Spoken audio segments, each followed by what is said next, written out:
हमने कोशिश क्या करनी है, हमने कोशिश कर दी है आज के इस लेक्चर के अंदर के जो कानून शहादत ऑर्डर के most important most repeated question है वो भी डिस्कस कर लिए जाएँ।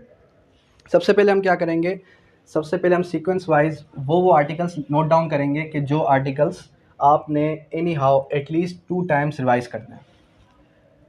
एक आ जाता है आपके पास आर्टिकल 3 और 17 जो किस चीज़ के बारे में है, कॉम्पिटेंसी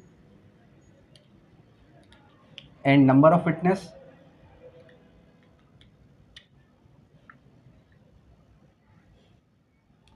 फिर आ जाता है आर्टिकल 4 से लेके 14 प्रोटेक्टेड कम्युनिकेशन।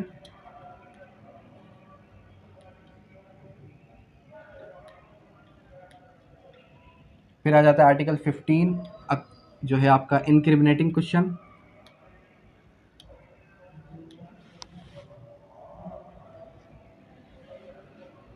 और इनक्रिमिनेटिंग क्वेश्चन के बाद आर्टिकल 16 आ जाता है अकम्प्लिस।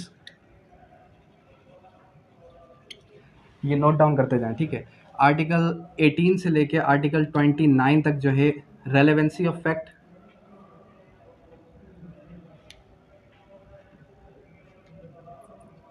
आर्टिकल 19 रेस किसचे। Article 22 identification period.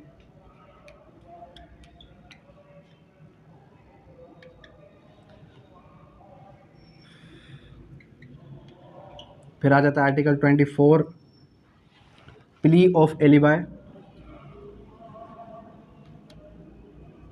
Plea of alibi के बाद फिर आ जाता है आपका आर्टिकल 30 से लेके आर्टिकल 36 एडमिशंस। आर्टिकल 37 से लेके 44 तक कन्फेशंस। और इसके अलावा आर्टिकल 45 जो है वो भी आपका एडमिशन से कनेक्टेड है। फिर आर्टिकल 46 जो है बहुत इंपॉर्टेंट है, persons can not be called as witness. As witness जिसके अंदर आपका एक जो है बहुत ही इंपॉर्टेंट सब क्लास जो है आपका डैंग डिक्लेरेशन।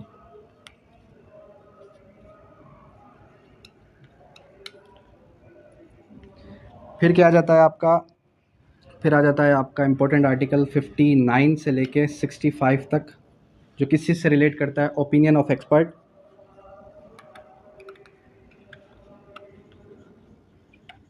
जिसको हम एक्सपर्ट ओपिनियन के नाम से जानते हैं। फिर आर्टिकल 66 से लेके 69 तक character when relevant. Character when relevant आ गया। फिर उसके बाद आ जाएगा आपका आर्टिकल 70 और 71। आर्टिकल 70 और 71 किस चीज़ से रिलेट करता है, ओरल एविडेंस। फिर आर्टिकल 73 और 74, 73 और 74 प्राइमरी एंड सेकेंडरी।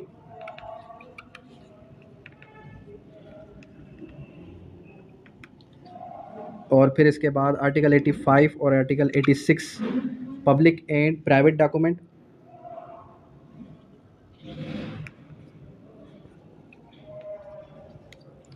और फिर आर्टिकल 90 से लेके 100 जो है हमारे पास प्रिजम्पशंस मफरूज़ है।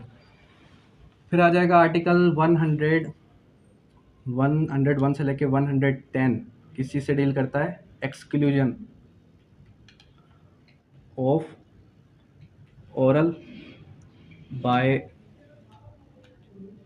Documentary evidence.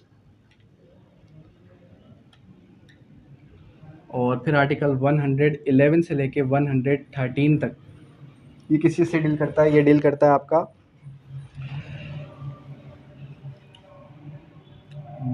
Facts which need not to be proved, need not to be proved.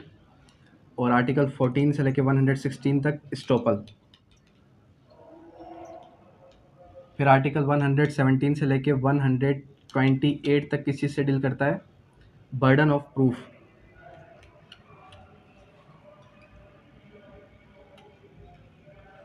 फिर 129 किस चीज़ से डील करता है, दोबारा से प्रिजम्पशन। फिर आ जाएगा आर्टिकल 130 से लेके 140 तक जो order of examination, order of examination किस तरीके से होगी। 144 किस चीज़ से डील करता है, 144 क्वेश्चंस लॉफुल इन क्रॉस एग्जामिनेशन।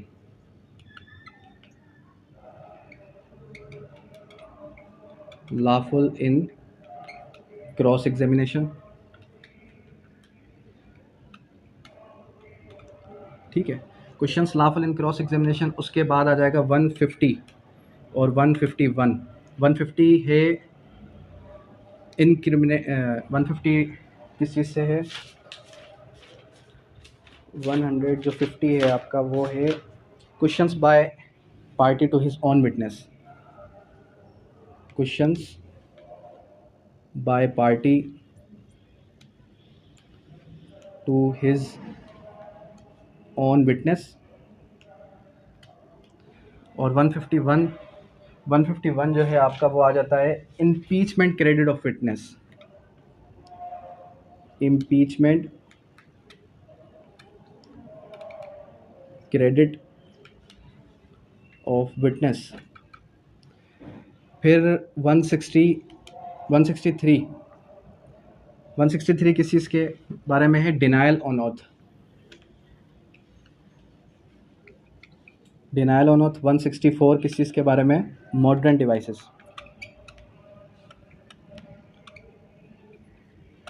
और 155 जो है वो है रिफ्रेशमेंट ऑफ मेमोरी।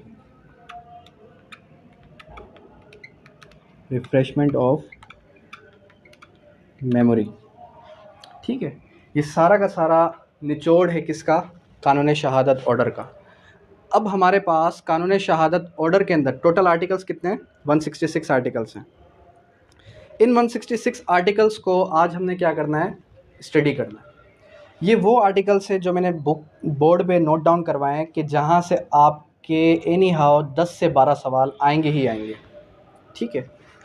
सबसे पहले हम जो है आर्टिकल 1 को देखें तो आर्टिकल 1 किसी भी लॉ का वो क्या बात करेगा, वो तीन बातें करेगा। कौन सी बातें करेगा कि इस कानून का नाम क्या है, एप्लीकेबिलिटी की बात करेगा, यानी कि पूरे के पूरे पाकिस्तान पर एप्लीकेबल है।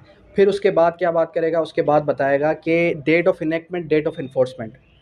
Date of enactment, date of enforcement, जितने भी लॉज आपके लॉ गेट का हिस्सा हैं, आपको सारे के सारे लॉज की डेट ऑफ इन्फोर्समेंट और डेट ऑफ इनेक्टमेंट याद हो। इसकी जो डेट ऑफ इनेक्टमेंट है वो क्या है, इसकी जो डेट ऑफ इनेक्टमेंट है वो हमारे पास है 26 October 1984, date of enactment, date of enforcement, ठीक है। ये कौन सा लॉ है, प्रोसीजरल लॉ है, आइदर सब्सटेंटिव लॉ है। अक्सर इसको जो है मिक्स्ड लॉ कहा जाता है, अक्सर इसको एडजेक्टिव लॉ कहा जाता है, लेकिन वैसे अगर देखा जाए तो ये एक प्रोसीजरल लॉ है।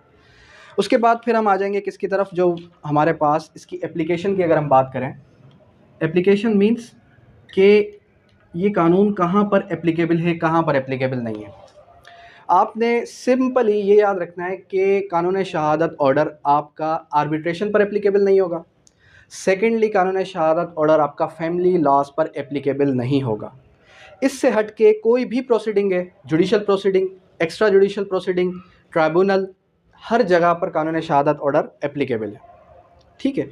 उसके बाद फिर हम कहाँ आएंगे, उसके बाद हम जो है मोस्ट इंपॉर्टेंट आर्टिकल जहाँ से आपका एक सवाल लाजमी आता है वो है इंटरप्रिटेशन डेफिनेशंस का। डेफिनेशंस क्या कहती है,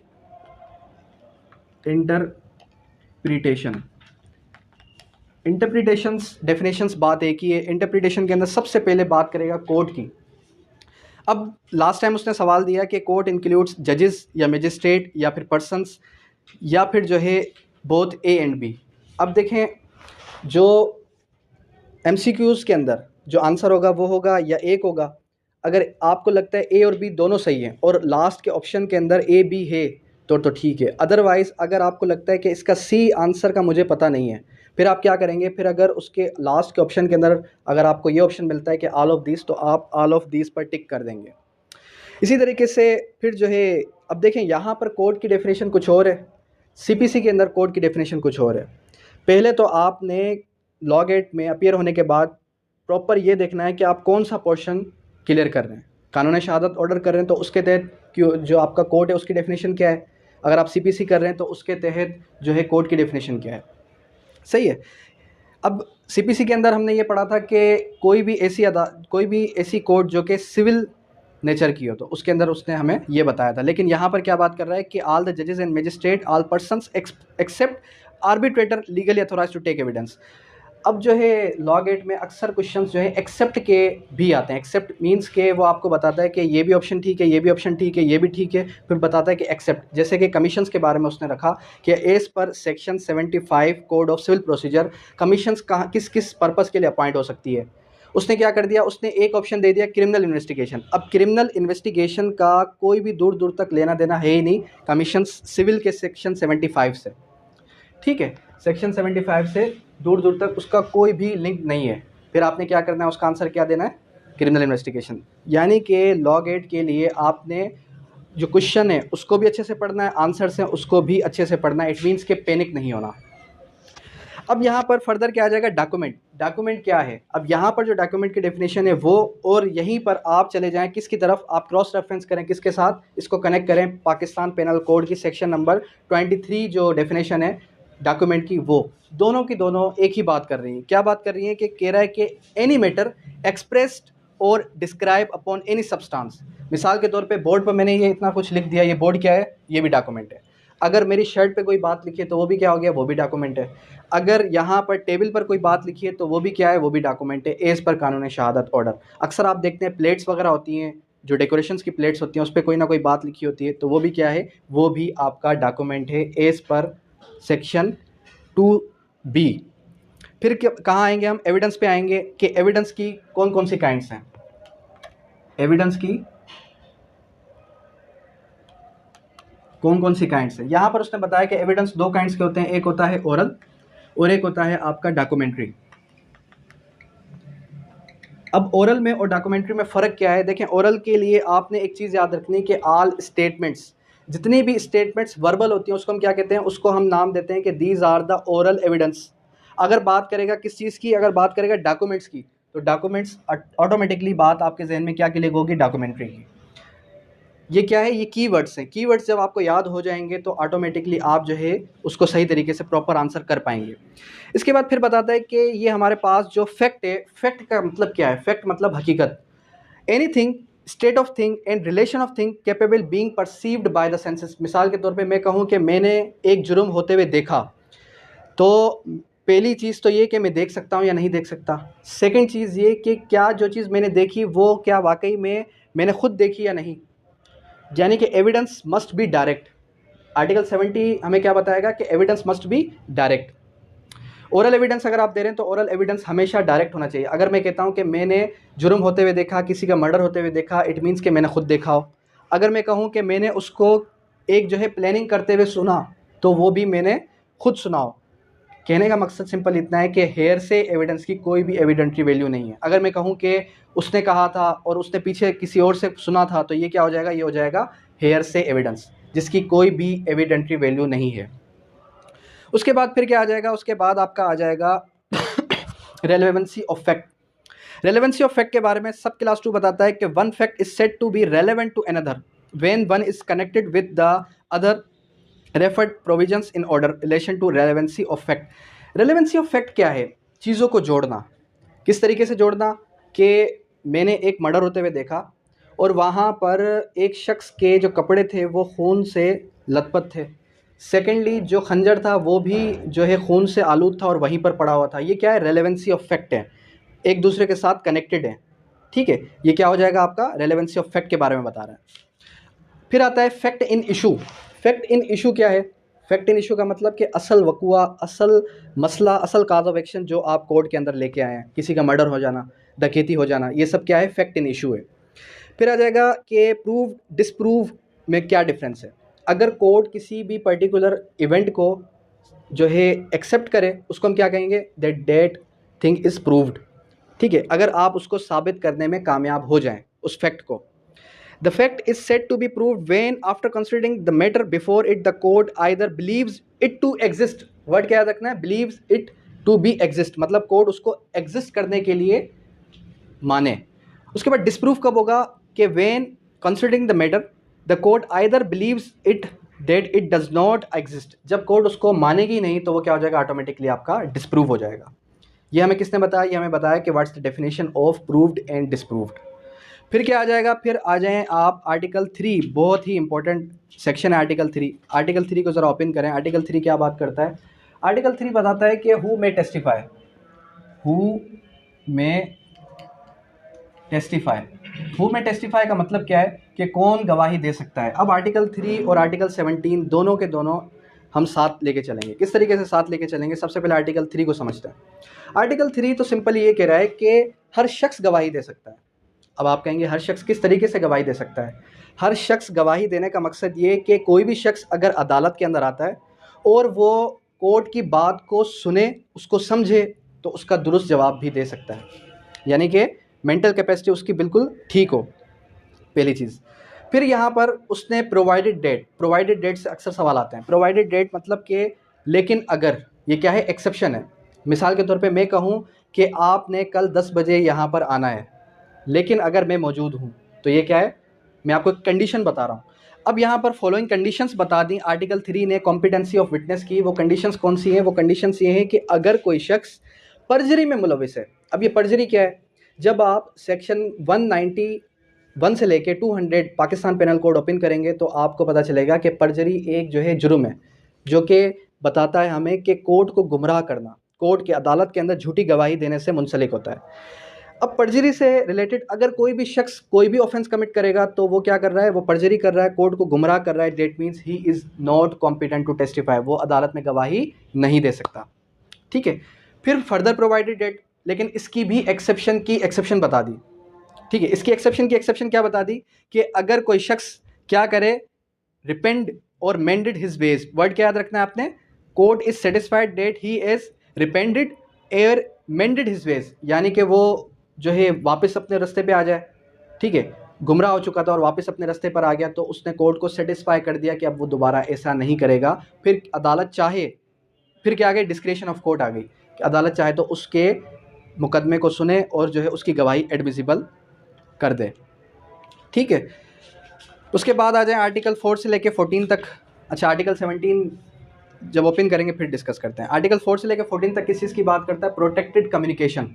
प्रोटेक्टेड कम्युनिकेशन या प्रिविलेज कम्युनिकेशन, दोनों की दोनों सेम ही बात है। मैंने आपको आर्टिकल 3 के अंदर क्या बताया कि हु में टेस्टिफाई, कि हर शख्स गवाही दे सकता है। क्या, हर शख्स गवाही दे सकता है। लेकिन कुछ लोग ऐसे हैं जिनको प्रोटेक्शन हासिल है कि ये लोग इस कंडीशन में गवाही नहीं दे सकते। वो कौन कौन सी कंडीशंस हैं, वो कंडीशंस हमें इम्पोज कर दी गई आर्टिकल 4 से लेकर 14 तक। वो कंडीशंस कुछ ये हैं कि जैसे आर्टिकल 4 बताएगा कि नो जजेस और मजिस्ट्रेट शल एक्सेप्ट। अब ये जो एक्सेप्ट है ना, ये आपने याद रखना है कि एक्सेप्ट कहाँ कहाँ मौजूद है, क्योंकि लॉ गेट के अंदर लास्ट टाइम 2 से 3 सवाल एक्सेप्ट के भी आए थे कि except upon special order of superior court, कि कोई भी जज, कोई भी मजिस्ट्रेट किसी को भी गवाही, किसी को भी जवाब देने का पाबंद नहीं है। जवाब देने का पाबंद नहीं, यानी कि अगर कोई जज किसी को सज़ा सुना दे तो वो जवाब देने का पाबंद नहीं है कि उसने उसको क्यों सज़ा सुनाई। ठीक है, फिर क्या बता रहा है, इसकी एक्सेप्शन क्या बता रहा है कि except upon the special order of superior court, अगर उसकी आला अदालत चाहे तो उससे जवाब तलब कर सकती है कि आपने इसको सज़ा क्यों सुनाई है।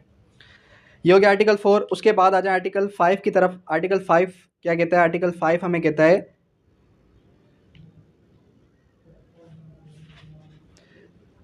आर्टिकल 5 क्या कहता है, आर्टिकल 5 कहता है नो पर्सन हु इज और हैज़ बीन मैरिड, ठीक है, shall be compelled to disclose any communication, communication during marriage. Article 5 बताता है कम्युनिकेशन ड्यूरिंग मैरिज। अब कम्युनिकेशन ड्यूरिंग मैरिज क्या है कि मिसाल के तौर पे हस्बैंड एंड वाइफ शादी हो गई, उनकी शादी होने के बाद उनके दरमियान जो भी कम्युनिकेशन हुई, अगर हस्बैंड कहता है अपनी वाइफ को मैंने एक मर्डर किया था, मैंने ये किया था, मैंने जो है डकैतियाँ की थी, तो शादी ख़त्म होने के बाद वाइफ जाके ये क्लेम नहीं कर सकती इस ये मुजरिम है, इसने ये जुर्म किए हैं। क्यों? क्योंकि जब तक उनकी शादी थी, शादी होने के बाद उन्होंने जो भी कम्युनिकेशंस थी वो सब की सब क्या थी, प्रोटेक्टेड थी। अब स्टूडेंट ने क्वेश्चन पूछा है कि क्या कोई एक्सेप्शन मौजूद है हमारे पास प्रिविलेज कम्युनिकेशन की या प्रोटेक्टेड कम्युनिकेशन की। तो हमारे पास जो एक्सेप्शन है उसकी वो मौजूद है इन आर्टिकल्स के अंदर ही। किस तरीके से, मैंने आपको बताया कि जजेस और मजिस्ट्रेट्स से कोई भी जवाब तलब नहीं कर सकता कि उसने क्यों सज़ा सुनाई, लेकिन फिर उस आर्टिकल के अंदर ही उसकी एक्सेप्शन बता दी। वो क्या एक्सेप्शन थी? वो एक्सेप्शन सिंपली ये थी कि अगर उसकी सुपीरियर अथॉरिटी चाहे तो उससे जवाब तलब कर सकती है। और ये जो आर्टिकल 5 है, आर्टिकल 5 वैसे देखा जाए तो अगेंस्ट इस्लाम है।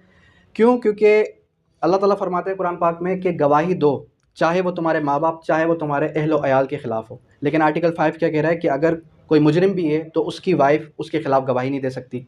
तो ये क्या है? आर्टिकल 5 अगेंस्ट चला गया कुरान और सुन्ना के, टीचिंग ऑफ इस्लाम के। अब जो हमारे पास कानून शहादत ऑर्डर है, अगर आप इंडियन एविडेंस एक्ट को उठा के देखें तो इंडियन एविडेंस एक्ट से नियर अबाउट कोई 3 से 4 ही आर्टिकल्स ऐसे हैं जो कि रिपील हुए हैं, अदरवाइज सारे के सारे आर्टिकल सेम ही हैं। और ये भी सवाल आया था कि जो हमारे पास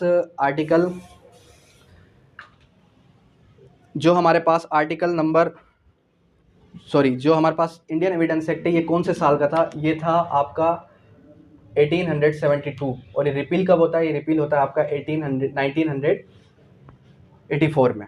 ठीक है, उसके बाद आ जाएगा नेक्स्ट आर्टिकल। नेक्स्ट आर्टिकल क्या बताता है? Evidence as to affairs of state. Affairs of state का क्या मतलब है कि मिसाल के तौर पे जितने भी अफेयर्स ऑफ स्टेट हैं, no one shall be permitted to give any evidence deprived from unpublished official record. जो अनपब्लिश्ड ऑफिशियल रिकॉर्ड है, कोई भी स्टेट का मेंबर उसको अनऑफिशियल पब्लिश रिकॉर्ड को शाया नहीं कर सकता। ठीक है, लेकिन अगर अब फिर इसकी एक्सेप्शन आ गई, जो आप पूछ रहे थे कि सर क्या कोई उसकी एक्सेप्शन है या नहीं है। अब उसकी एक्सेप्शन क्या है कि अगर परमिशन दे दे उसका हेड ऑफ डिपार्टमेंट, तो वो क्या कर सकता है? अगर उसका हेड ऑफ डिपार्टमेंट उसको परमिशन ग्रांट कर दे तो फिर वो उसको शाया कर सकता है। उसके बाद आ जाएगा आपका आर्टिकल नंबर 7, ऑफिशियल कम्युनिकेशन। अब कोई भी पब्लिक ऑफिसर जो है वो क्या नहीं कर सकता? Shall be permitted to disclose communication made to him official confidence. मिसाल के तौर पे मिस्टर उसामा जो हैं वो किसी एक गवर्नमेंट ऑफिसर हैं।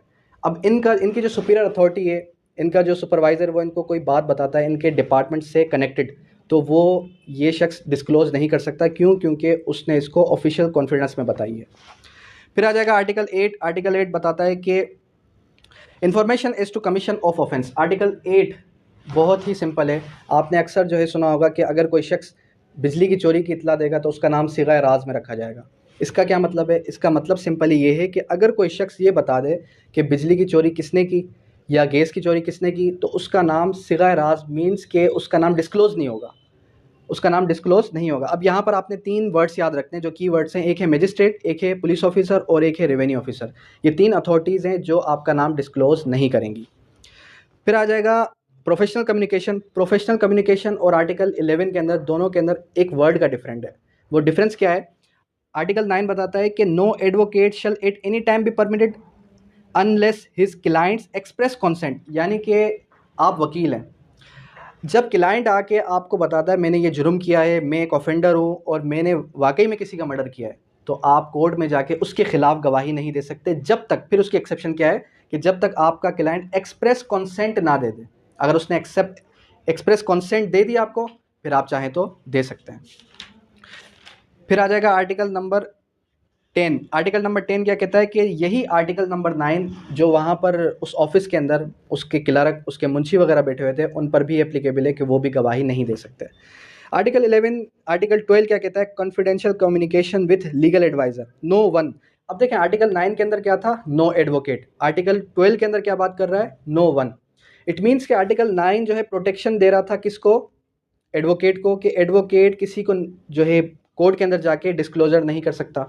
और आर्टिकल 12 क्या कह रहा है कि नो वन, यानी कि जो क्लाइंट है, क्लाइंट ये नहीं कह सकता अदालत के अंदर कि मुझे तो ये जुर्म करने के लिए वकील साहब ने ही बताया था, मुझे तो रास्ता वकील साहब ने ही दिखाया था।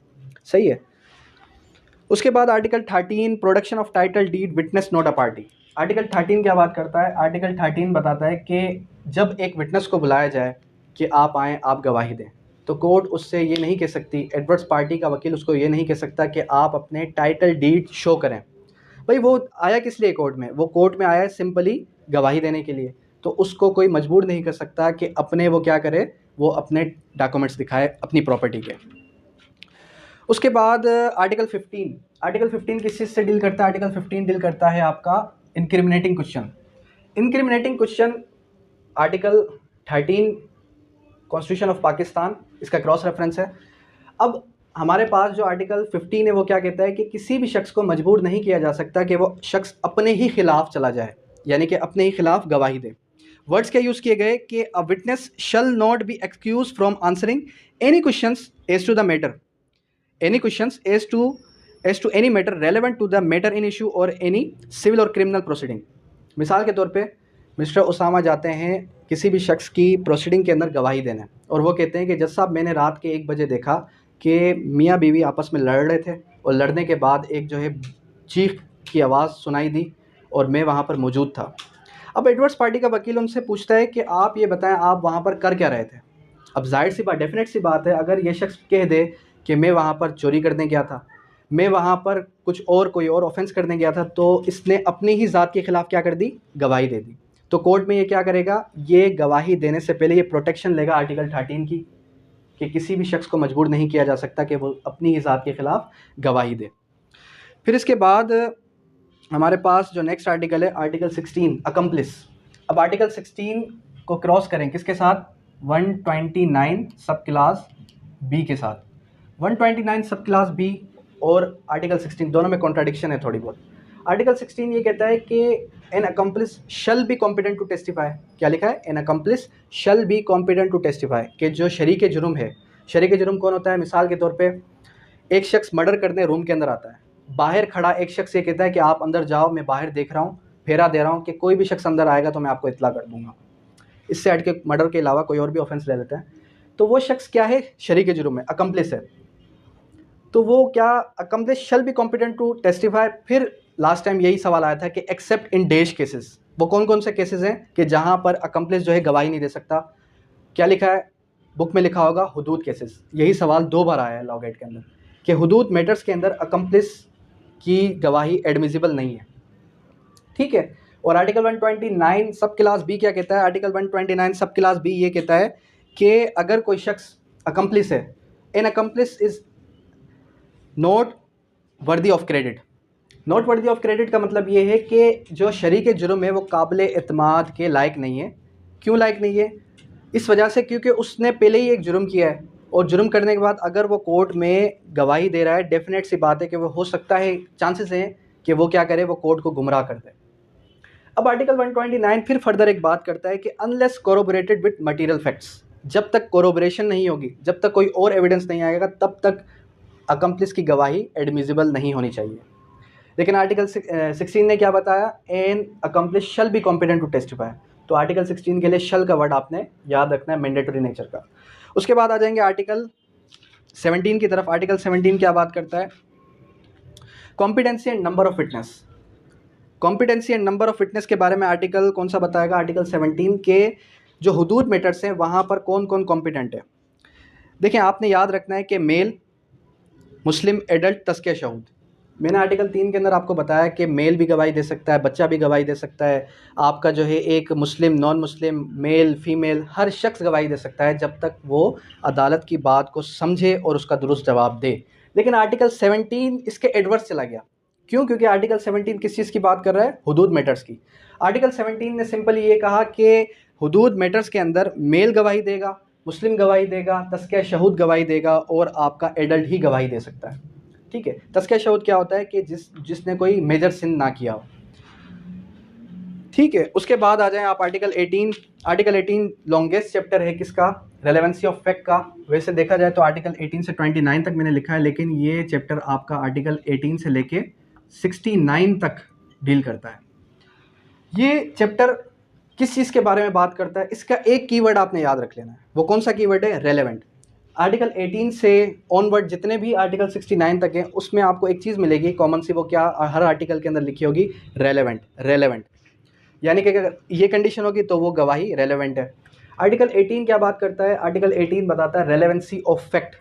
अब कह रहा है कि जब भी एविडेंस में be given fact in issue और रेलेवेंट फैक्ट, जो एविडेंस दिया जाएगा वो किस चीज़ के बारे में होगा, फैक्ट इन इशू के बारे में होगा या रेलेवेंट फैक्ट के बारे में होगा। फैक्ट इन इशू जो असल वक़ुआ, असल बात, यानी कि जो मर्डर हुआ, मर्डर होने से रिलेटेड, और रेलेवेंट फैक्ट यानी उससे कनेक्टेड जितने भी अकरेंसेस हुए हैं, जो प्रॉपर चेन है, किसी ने असला ख़रीदा, असला ख़रीदने के बाद प्रॉपर प्लानिंग की, ये सारा का सारा क्या है, रेलेवेंट फैक्ट्स।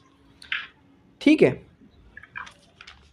फिर क्या आ जाएगा आपका, फिर आ जाएगा आपका most important article number 19। Article 19 res गिस्से, ये आपको आर्टिकल 19 के वर्डिंग के अंदर नहीं मिलता, लेकिन ये आर्टिकल आप कहाँ समझते हैं, ये आर्टिकल आप जो है जब आप कमेंट्री वाली बुक्स पढ़ेंगे वहाँ पर लिखा होगा। रेस गिस्से का मतलब ये थिंग्स क्लोजली डन, कह रहे कि facts which not in issue so connected with the fact in issue, जो कि नॉट इन इशू है लेकिन कनेक्टेड हैं, किस चीज़ के साथ कनेक्टेड है, फैक्ट इन इशू के साथ।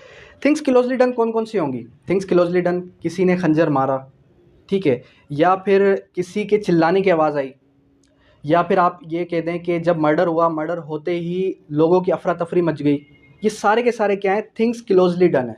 इसको हम क्या कहेंगे, इसको हम कहेंगे रेस गिस्से।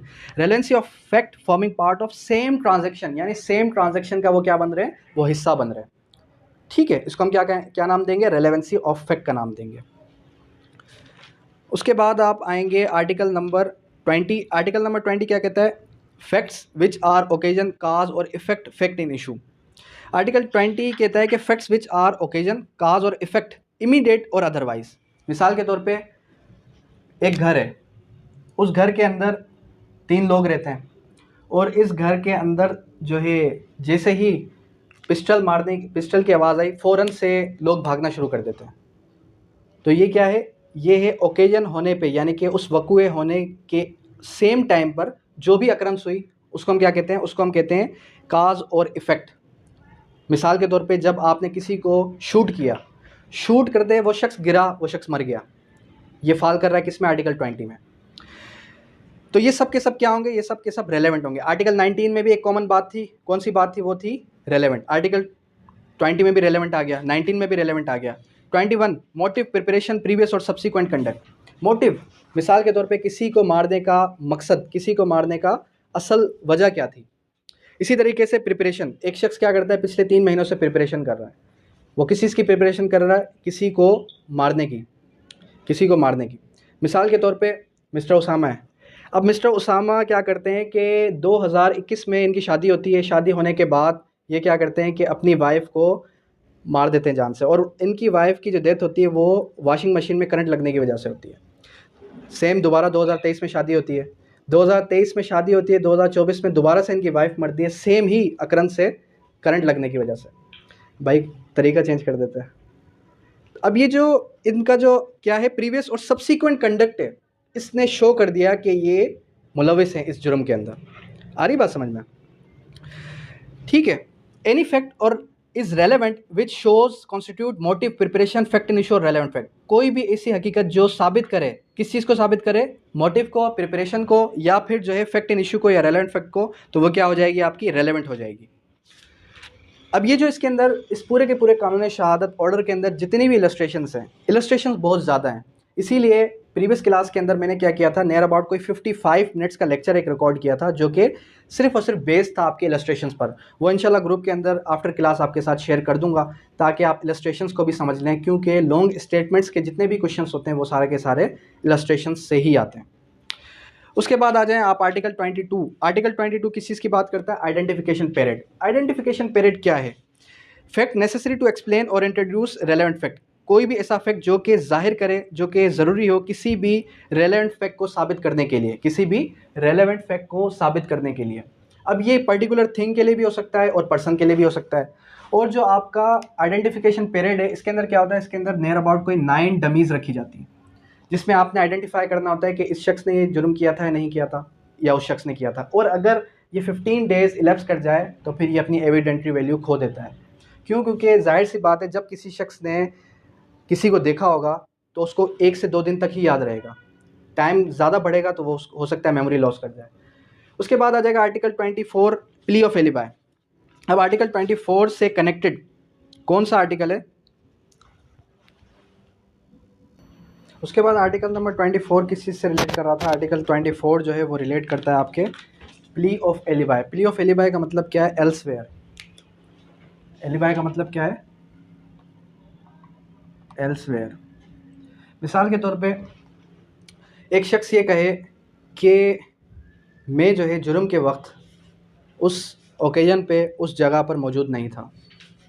अब देखें, एक शख्स पे इल्ज़ाम लगा कि उसने क्या किया, उसने जुर्म किया है, और अपोजिट में वो क्या जवाब दे रहा है कि मैं वहाँ पर मौजूद ही नहीं था। सवाल उससे कुछ और पूछा गया, जवाब वो कुछ और दे रहा है। अब जब वो सवाल उससे कुछ और पूछा गया, जवाब वो कुछ और दे रहा है, इट मीन्स के वो क्या कर रहा है, वो इररेलेवेंट आंसर दे रहा है। लेकिन उसने जवाब क्या दिया, that I was not present at the scene of crime. ठीक है, अब वो क्या करेगा, बर्डन ऑफ प्रूफ पहले किस पे था, प्रोसिक्यूशन पे। अब बर्डन ऑफ प्रूफ जो है कन्वर्ट हो जाएगा किस पे, अक्यूज पे। और जब बर्डन ऑफ प्रूफ शिफ्ट होता है एक पर्सन से दूसरे पर्सन, उसको हम कहते हैं ऑनस ऑफ प्रूफ। तो बर्डन ऑफ प्रूफ इस पे शिफ्ट हो गया। इसी तरीके से इसके साथ जो कनेक्टेड आर्टिकल है वो कौन सा है, 121। और जो प्ली है वो टू काइंड्स की होती है, एक होती है प्ली ऑफ एलिबाय और सेकंड होती है जर्नल एक्सेप्शन की प्ली। जर्नल एक्सेप्शंस की प्ली, दो प्लीज होती हैं। ठीक है, एक होती है प्ली ऑफ एलिबाय और एक होती है जर्नल एक्सेप्शंस की प्ली। यहाँ तक क्लियर है। उसके बाद आ जाएं आप नेक्स्ट आर्टिकल की तरफ, आर्टिकल नंबर 25। आर्टिकल 25 क्या बताता है, आर्टिकल 25 जो है वो हमें बताएगा कि suits for damages, in suits for damages claimed any fact which will enable the court determine amount of damages. मिसाल के तौर पे अब एक शख्स जो है उसकी किस तरीके कार की हैसियत है अपने माशरे के अंदर, तो वही डिफ़ाइन करेगी अमाउंट उसकी। एक शख्स जो है प्राइम मिनिस्टर है तो डेफिनेटली अगर उस पर कोई डैमेजेस, अगर वो किसी के ऊपर डैमेजेस का सूट फाइल करता है तो वो अमाउंट जो है करोड़ों में जाएगी। अगर एक नॉर्मल सिटीज़न, एक ले मैन है तो वो लाखों में जाएगी। ठीक है, उसके बाद आर्टिकल 26 क्या बात करता है, fact relevant when right of custom in question. जब किसी भी किस्म का right of custom in question आएगा, किस तरीके कार का, मिसाल के तौर पे कि एक जगह एक प्रॉपर वे जो है वो गुजर गए, यहाँ से कोई गुजरता था या नहीं गुजरता था, ये सब का सब right of custom in question. Where the question existence of any right or custom, the following things are relevant. Any transaction, right or custom, questions created, जब वो क्रिएट किया जाए, जब वो मेक किया जाए, तो सब के सब क्या होंगे, ये सब के सब आपके रेलेवेंट होंगे।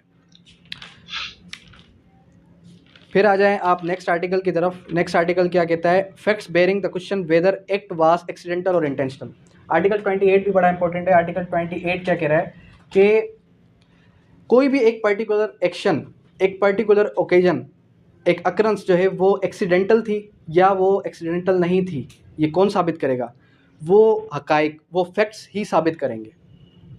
किस तरह से साबित करेंगे, जब एक इन्वेस्टिगेशन ऑफिसर जब अपनी इन्वेस्टिगेशन पूरी करता है तो वो प्रॉपर जो है जब चालान सबमिट करता है उसमें हर चीज़ लिखी हुई होती है कि आया कि वो जो अकरेंस हुई उस अकरेंस में क्या क्या जो है कमियां थी, वहाँ पर क्या जो है ऑफेंस कमिट हुआ, किस तरीके कार से हुआ। तो फैक्ट्स जो है वो खुद ही जाहिर करते हैं कि वो एक ऑफेंस आइदर एक्सीडेंटल था, आइदर जो है इंटेंशनल था। किस तरीके, मिसाल के तौर पे इसके एक एग्जांपल ले लेते हैं कि मैं यहाँ से एक जो है बहुत ही शार्प जो है पेन किसी को मारता हूँ। अब पेन का अगर शार्प हिस्सा मैं किसी को मारूँ, डेट मीन्स के इंटेंशनली मैंने उसको मारा। अगर जो है लकड़ी का हिस्सा मैं किसी को मारूँ, डेट मीन्स के मैंने इंटेंशनल नहीं मारा। अगर फिर उसकी मौत हो जाए, date means that is an accidental act. फिर आ जाता है आर्टिकल 29। आर्टिकल 29 से भी एक बार सवाल आया था कि जो हमारे पास existence of course of business when relevant. मिसाल के तौर पे मैं क्या, एक स्टूडेंट है वो मुझे कोई मिठाई भेजता है या मुझे कोई भी एक गिफ्ट भेजते हैं। अब वो भेजते हैं कितने दिन में, 1/1/2024 को। तो डेफिनेट सी बात है जो कोर्स ऑफ बिजनेस है वो 3 से 4 दिन है। 3 से 4 दिन के अंदर अंदर क्या होगा, 3 से 4 दिन के अंदर अंदर वो चीज़ मुझे पहुंच जानी चाहिए। या मिसाल के तौर पे नोट्स मैं आपको भेज रहा हूँ, अब लॉ डेट करीब है, नोट्स मैंने आपको भेजना शुरू कर दिए। जब नोट्स एकेडमी से आपकी तरफ मूव ऑन हुए, 3 से 4 दिन के लिए मेरी लाइबिलिटी है कि 3 से 4 दिन तक मैं लाइबल हूँ। 3 से 4 दिन के बाद अगर आपको नहीं मिलते फिर मैं लाइबल नहीं हूँ। उसके बाद एडमिशंस एंड कन्फेशंस। एडमिशंस और कन्फेशंस बहुत ही इंपॉर्टेंट है। यहाँ से 2 सवाल आपके एनी हाउ आएंगे। किस तरीके से आएंगे, एडमिशन क्या है, कन्फेशन क्या है। एडमिशन के लिए आपने याद क्या रखना है, एडमिशन होता है सिविल में, कन्फेशन होता है क्रिमिनल में। कह रहा है कि acknowledgement of fact that goes against favour of maker. किस तरीके से, मिसाल के तौर पे एक शख्स ये कहे कि हमने किसी के साथ मुआहदा किया, हमने किसी के साथ कॉन्ट्रैक्ट किया, ये क्या जा रही है, ये अगेंस्ट उसके फेवर में जा रही है, उसके फेवर्स के अगेंस्ट जा रही है। अब मिसाल के तौर पे मैं कहूँ कि मैंने जुलैद से 10 लाख रुपए लेने हैं, ये तो मेरे हक में बात जा रही है। अगर मैं कहूँ कि मैंने 10 लाख रुपए आपको देने हैं, तो ये मेरे ही वर्जन के मेरे अपोजिट जा रही है बात।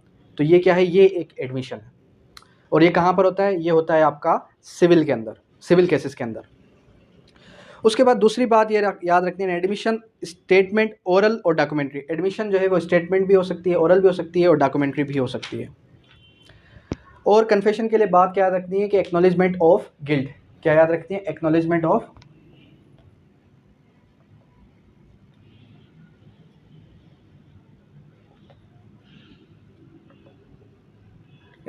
Of guilt. इसके अलावा admission acts as estoppel. Article 45 ये बताता है कि जब भी एडमिशन किया जाएगा तो एक बार आपने एडमिशन कर दिया, उससे आप रिट्रैक्ट नहीं कर सकते, उससे आप रिट्रैक्ट नहीं कर सकते। लेकिन कन्फेशन से आप रिट्रैक्ट कर सकते हैं। कन्फेशन करने के बाद आप ये बोल सकते हैं कि मेरे ऊपर दबाव था, कोई जहनी दबाव था, प्रेशर था, जिसकी वजह से मैंने कन्फेशन किया। फिर आ जाएं आप नेक्स्ट आर्टिकल की तरफ। नेक्स्ट जो हमारा आर्टिकल है, आर्टिकल 31। एडमिशन जो होता है वो पार्टी टू प्रोसीडिंग या फिर उसके एजेंट के थ्रू भी हो सकता है। मिसाल के तौर पे एक शख्स जो कि पार्टी नहीं है, उसका एजेंट है, तो वो भी एडमिशन कर सकता है। ज़रूरी नहीं है कि पार्टी टू द प्रोसीडिंग ही आपकी जो है एडमिशन करेगी। Article 32, admission by persons whose position must be proved as against the party to suit. जो भी शख्स एडमिशन कर रही है उसको साबित करना होगा कि वो जो है किसी पार्टी के, जिस पार्टी के खिलाफ कर रही है वो पार्टी उसके मुखालिफ है।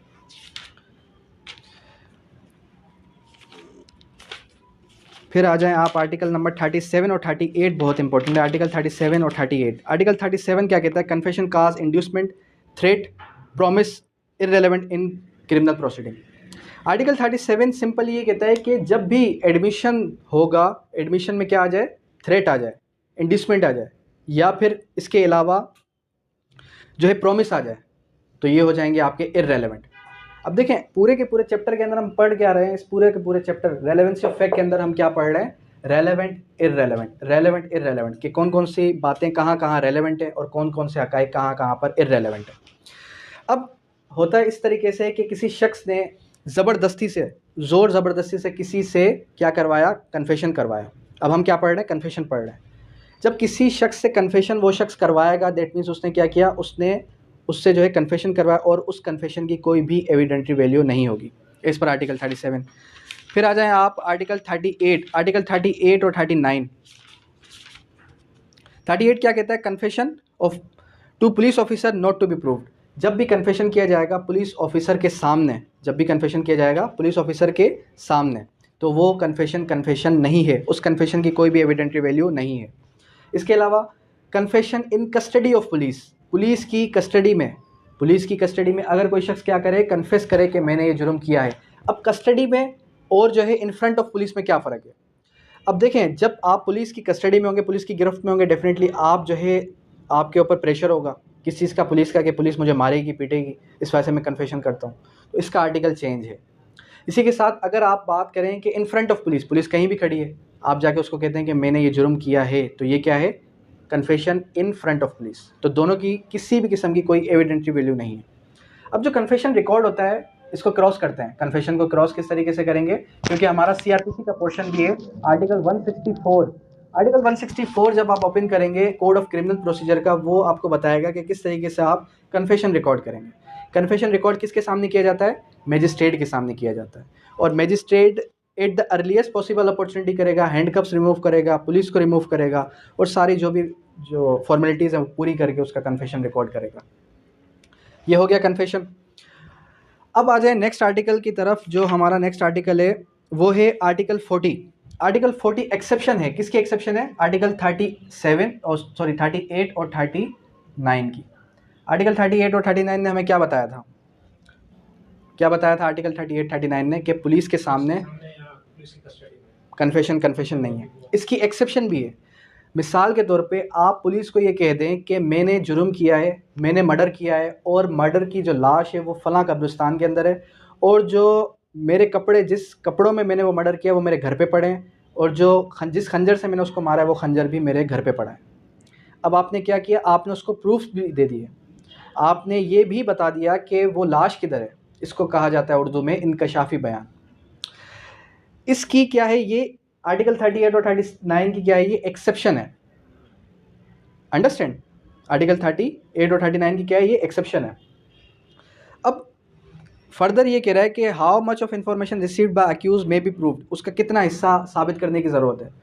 तो ये जो इंकशाफी बयान है, जब तक इसके साथ कोई और कोरोबरेशन ना आ जाए, यानी कि वो ऑफेंस तो कमिट हुआ है, जुर्म हुआ है, लेकिन इसके साथ फिर भी कोई ना कोई कोरोबरेशन की ज़रूरत होगी, कोरोबरेटिव एविडेंस की ज़रूरत होगी, फिर ही उसको हम एडमिसिबल का नाम देंगे।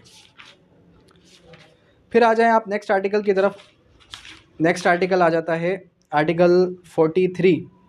आर्टिकल 43 क्या कहता है? मिसाल के तौर पे मिस्टर ए है, मिस्टर बी है, मिस्टर सी है, इन तीनों ने मर्डर किया मिस्टर डी का। अब इस मिसाल को गौर से समझिएगा, इन तीनों ने किसका मर्डर किया? मिस्टर डी का। अब मिस्टर ए कहता है कि हम तीनों ने मिलकर क्या किया है? हम तीनों ने मिलकर मिस्टर डी का मर्डर किया है। तो ये जो कन्फेशन है, ये कन्फेशन इसकी अपनी ज़ात के लिए होगा, बाकियों के लिए क्या होगा? Corroborative evidence. लेकिन इसी एग्जाम्पल को अगर आप एडमिशन्स में लें कि अगर ये कहे कि हम तीनों ने मिलकर मिस्टर डी के साथ कॉन्ट्रैक्ट किया, हम तीनों ने मिलकर मिस्टर डी के साथ कॉन्ट्रैक्ट किया, तो ये क्या होगा? ये होगा आपका एडमिशन इन तीनों की ज़ात के लिए। सही है? समझ में आ रही बात? और कन्फेशन के अंदर सिर्फ इसकी अपनी ज़ात के लिए कन्फेशन होगा कि ये कन्फेस करेगा कि हमने इन तीनों ने मिलकर इसका मर्डर किया। बाकियों के लिए क्या? बाकियों के लिए कोरोबरेटिव एविडेंस है। मतलब जब तक उनके खिलाफ सबूत नहीं मिलता तब तक ये जेल के अंदर इनको सज़ा नहीं आएगी, लेकिन इसको सज़ा आ जाएगी। ठीक है, यहाँ तक क्लियर हुआ। उसके बाद आते हैं आर्टिकल 46। आर्टिकल 46 क्या कहता है कि statements by persons who can not be called as witness. वो कौन कौन से विटनेसेस हैं जिनको बुलाया नहीं जा सकता कोर्ट के अंदर, और अगर कोर्ट चाहे तो उनको डिस्पेंस कर सकती है, यानी उनको हाजिरी से माफ़ी भी दे सकती है। सबसे पहले कह रहा है कि cases in which statement relevant persons dead और कैन नॉट बी फाउंड। कोई ऐसा शख्स जो कि इनकेपेबल है, ओल्ड है, और जो है वर्बल और रिटन लिख नहीं सकता, समझ नहीं सकता, और या तो वो मर चुका है। फिर उसके बाद when it relates to cause of death, जिसको हम कहते हैं डाइंग डिक्लेरेशन। डाइंग डिक्लेरेशन का क्या मतलब है? मिसाल के तौर पे मरता हुआ एक शख्स ये कह दे कि मुझे मिस्टर जुलैद ने मारा था, तो उसका जो ये बयान है ये होगा एज डाइंग डिक्लेरेशन। अब आगे चल के हम ये भी पढ़ेंगे कि कोई भी शख्स अगर ये कहे कि मैंने उसको मारा है, तो ये तो मैंने जो आपको बताया कि oral evidence must be direct. Oral evidence क्या होनी चाहिए? डायरेक्ट होनी चाहिए। लेकिन यहाँ पर मैं क्या कह रहा हूँ कि डाइंग डिक्लेरेशन, हो सकता है कि वो शख्स जो कह रहा है कि इसने मुझे डाइंग डिक्लेरेशन देकर ये मरा है, हो सकता है ये शख्स झूठ कह रहा हो। लेकिन डाइंग डिक्लेरेशन क्या है? ओरल एविडेंस की, हेयर से एविडेंस की एक्सेप्शन है। हेयर से एविडेंस का मतलब क्या है? सुनी सुनाई बात। तो सुनी सुनाई बात की एक्सेप्शन क्या है? Dying declaration. फिर उसके बाद आ जाएगा when against interest of maker, जब कोई बात उस शख्स के मुखालिफ चली जाए, फिर भी ये क्या है? इनको भी बुलाया नहीं जा सकता। When it relates to the existence of relationship, statement relates to the existence of relationship, blood, marriage, adoption. अब अगर मिस्टर ए से पूछा जाए कि मिस्टर बी आपकी क्या लगती है, मिस्टर बी आपकी क्या लगती है, आपकी वाइफ है, ये क्या है? अब इसकी गवाही कौन दे सकता है? जो शख्स उनके इर्द गिर्द हो, जो उसका भाई हो, जो उसके घर में उनके साथ रहते हो, वही बेहतर तरीके से बता सकता है कि ये लेडी जो है उसकी वाइफ है भी या नहीं है। तो ये सारे के सारे कंडीशंस बता दीजिए, इस कंडीशंस के थ्रू आप क्या नहीं कर सकते? Person statements by persons who can not be called as witness, उनको विटनेस के तौर पे बुलाया नहीं जा सकता। उसके बाद जो इम्पोर्टेंट आर्टिकल है article 48, statements made under special circumstances, entries of book of account when relevant. Entries of book of account का मतलब क्या है कि जब भी एक पर्टिकुलर बुक के अंदर, कोई भी डायरी के अंदर कोई भी एक रिकॉर्ड मेंटेन किया जाएगा, कोई भी रिकॉर्ड एक मेंटेन किया जाएगा, तो उसका कोड में लेके आना ज़रूरी है। किस तरीके से? Entries in book of account regularly kept course of business are relevant. फिर वही बात आ गई रेलेवेंट की, दोबारा से वर्ड क्या आ गया? रेलेवेंट। मैंने आपको क्या बताया? पूरा चैप्टर किस चीज़ से कनेक्ट करेगा? Relevant, irrelevant. यहाँ पर क्या बात बता रहा है? रेलेवेंट, कि जब भी कोई भी एंट्री की जाएगी किसी बुक के अंदर तो वो चीज़ क्या होगी? वो होगी आपकी रेलेवेंट। सही है। उसके बाद आ जाएगा article 49, relevancy entry of public record performance of duty. मिसाल के तौर पे कोई भी एक पुलिस ऑफिसर है, अब जो है वो एक दिन पर आ रहा है, नहीं आ रहा, उसकी अटेंडेंस मार्क हो रही है, नहीं हो रही, इसकी एक पर्टिकुलर क्या एक जो है डायरी एंट्री रिकॉर्ड की जाएगी। सही है। तो ये भी एक डायरेक्ट एविडेंस है। उसके बाद आ जाएगा आर्टिकल 53 से onward, how much of statement to be proved. Statement का कितना हिस्सा साबित करने की ज़रूरत है?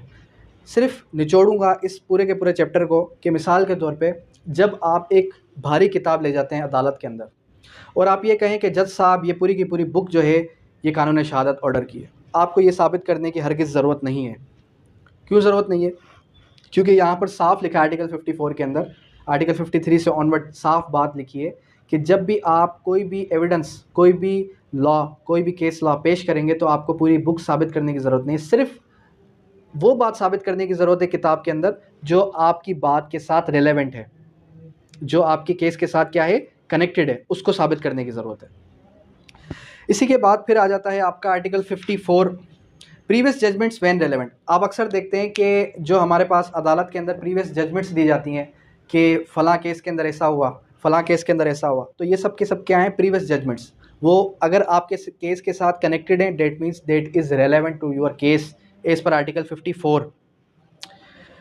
फिर उसके बाद आ जाएगा article 56, relevancy and effect of judgment. अब आर्टिकल 56 से आगे जो है बड़ा मजाक किया गया। किस तरीके से मजाक किया गया कि आर्टिकल 56 कह रहा है जो बात आर्टिकल 55 के अंदर नहीं है वो आर्टिकल 56 के अंदर है, और जो 56 के अंदर नहीं है 57 कहेगा कि वो 58 के अंदर है। तो घुमा फिरा के बात वही आ गई जो मैंने आपको बताई मुख्तसरन कि आपने क्या करना है, आपने सिर्फ रेलेवेंट बात ही साबित करने के लिए, अपने आर्गूमेंट्स को स्ट्रॉन्ग करने के लिए आपने वही चीज़ साबित करनी है। फिर आ जाएं आप opinion of expert, expert opinion. Expert opinion क्या कहती है? ये भी एक्सपर्ट ओपिनियन भी क्या है, ये भी एक्सेप्शन है। किस चीज़ की एक्सेप्शन है? It is also an exception to hearsay evidence.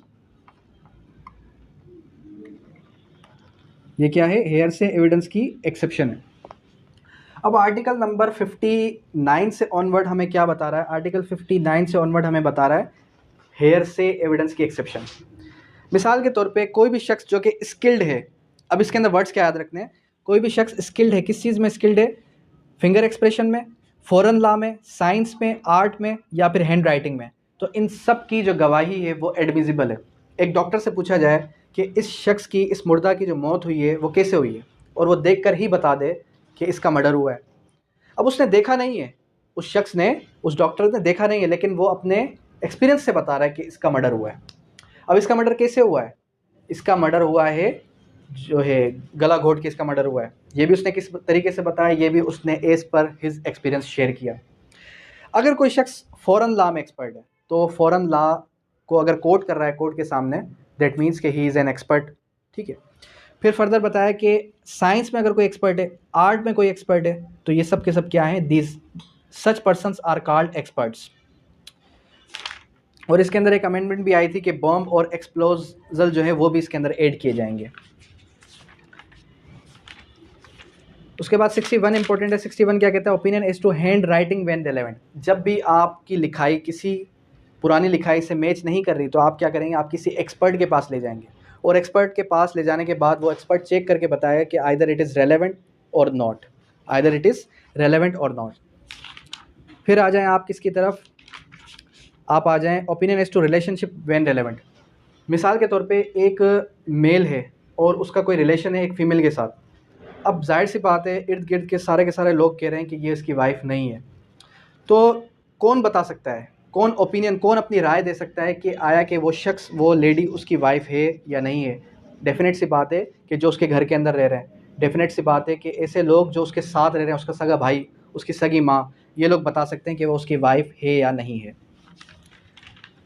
उसके बाद article 63 opinion as to usages tenant when relevant. मजहबी त्यौहार, मजहबी रवाज, अगर आप किसी भी गांव के अंदर चले जाएं तो वहाँ पर जो भी मजहबी त्यौहार होते हैं, जो भी रस्म व रिवायत होती हैं, तो वो कौन बता सकता है? जो लोग वहाँ से पिछले 50-100 सालों से रह रहे हैं, वो लोग बेहतर तरीके से बता सकते हैं कि आया कि ये यहाँ की कस्टम है या नहीं है।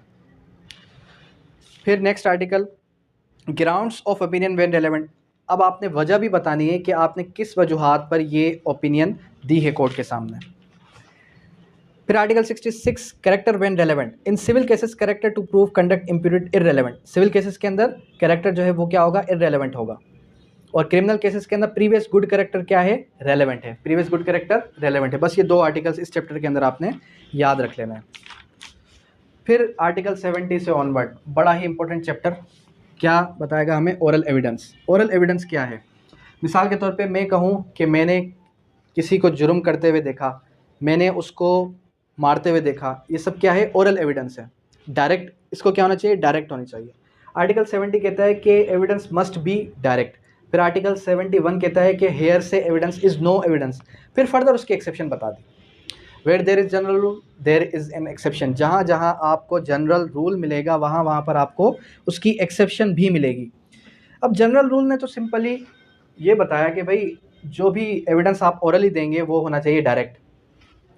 फर्दर फिर उसकी क्या बता रहा है, एक्सेप्शन भी बता रहा है कि डाइंग डिक्लेरेशन, शहादत अल शहादा, इसके अलावा आपके जो हमारे पास एक्सपर्ट ओपिनियन है, ये सब के सब क्या है, exceptions to the general rule हैं, हेयर से एविडेंस के एक्सेप्शंस हैं। ठीक है, ये सारा कुछ आपका आर्टिकल 71 के अंदर लिखा है। Proof of contents of document.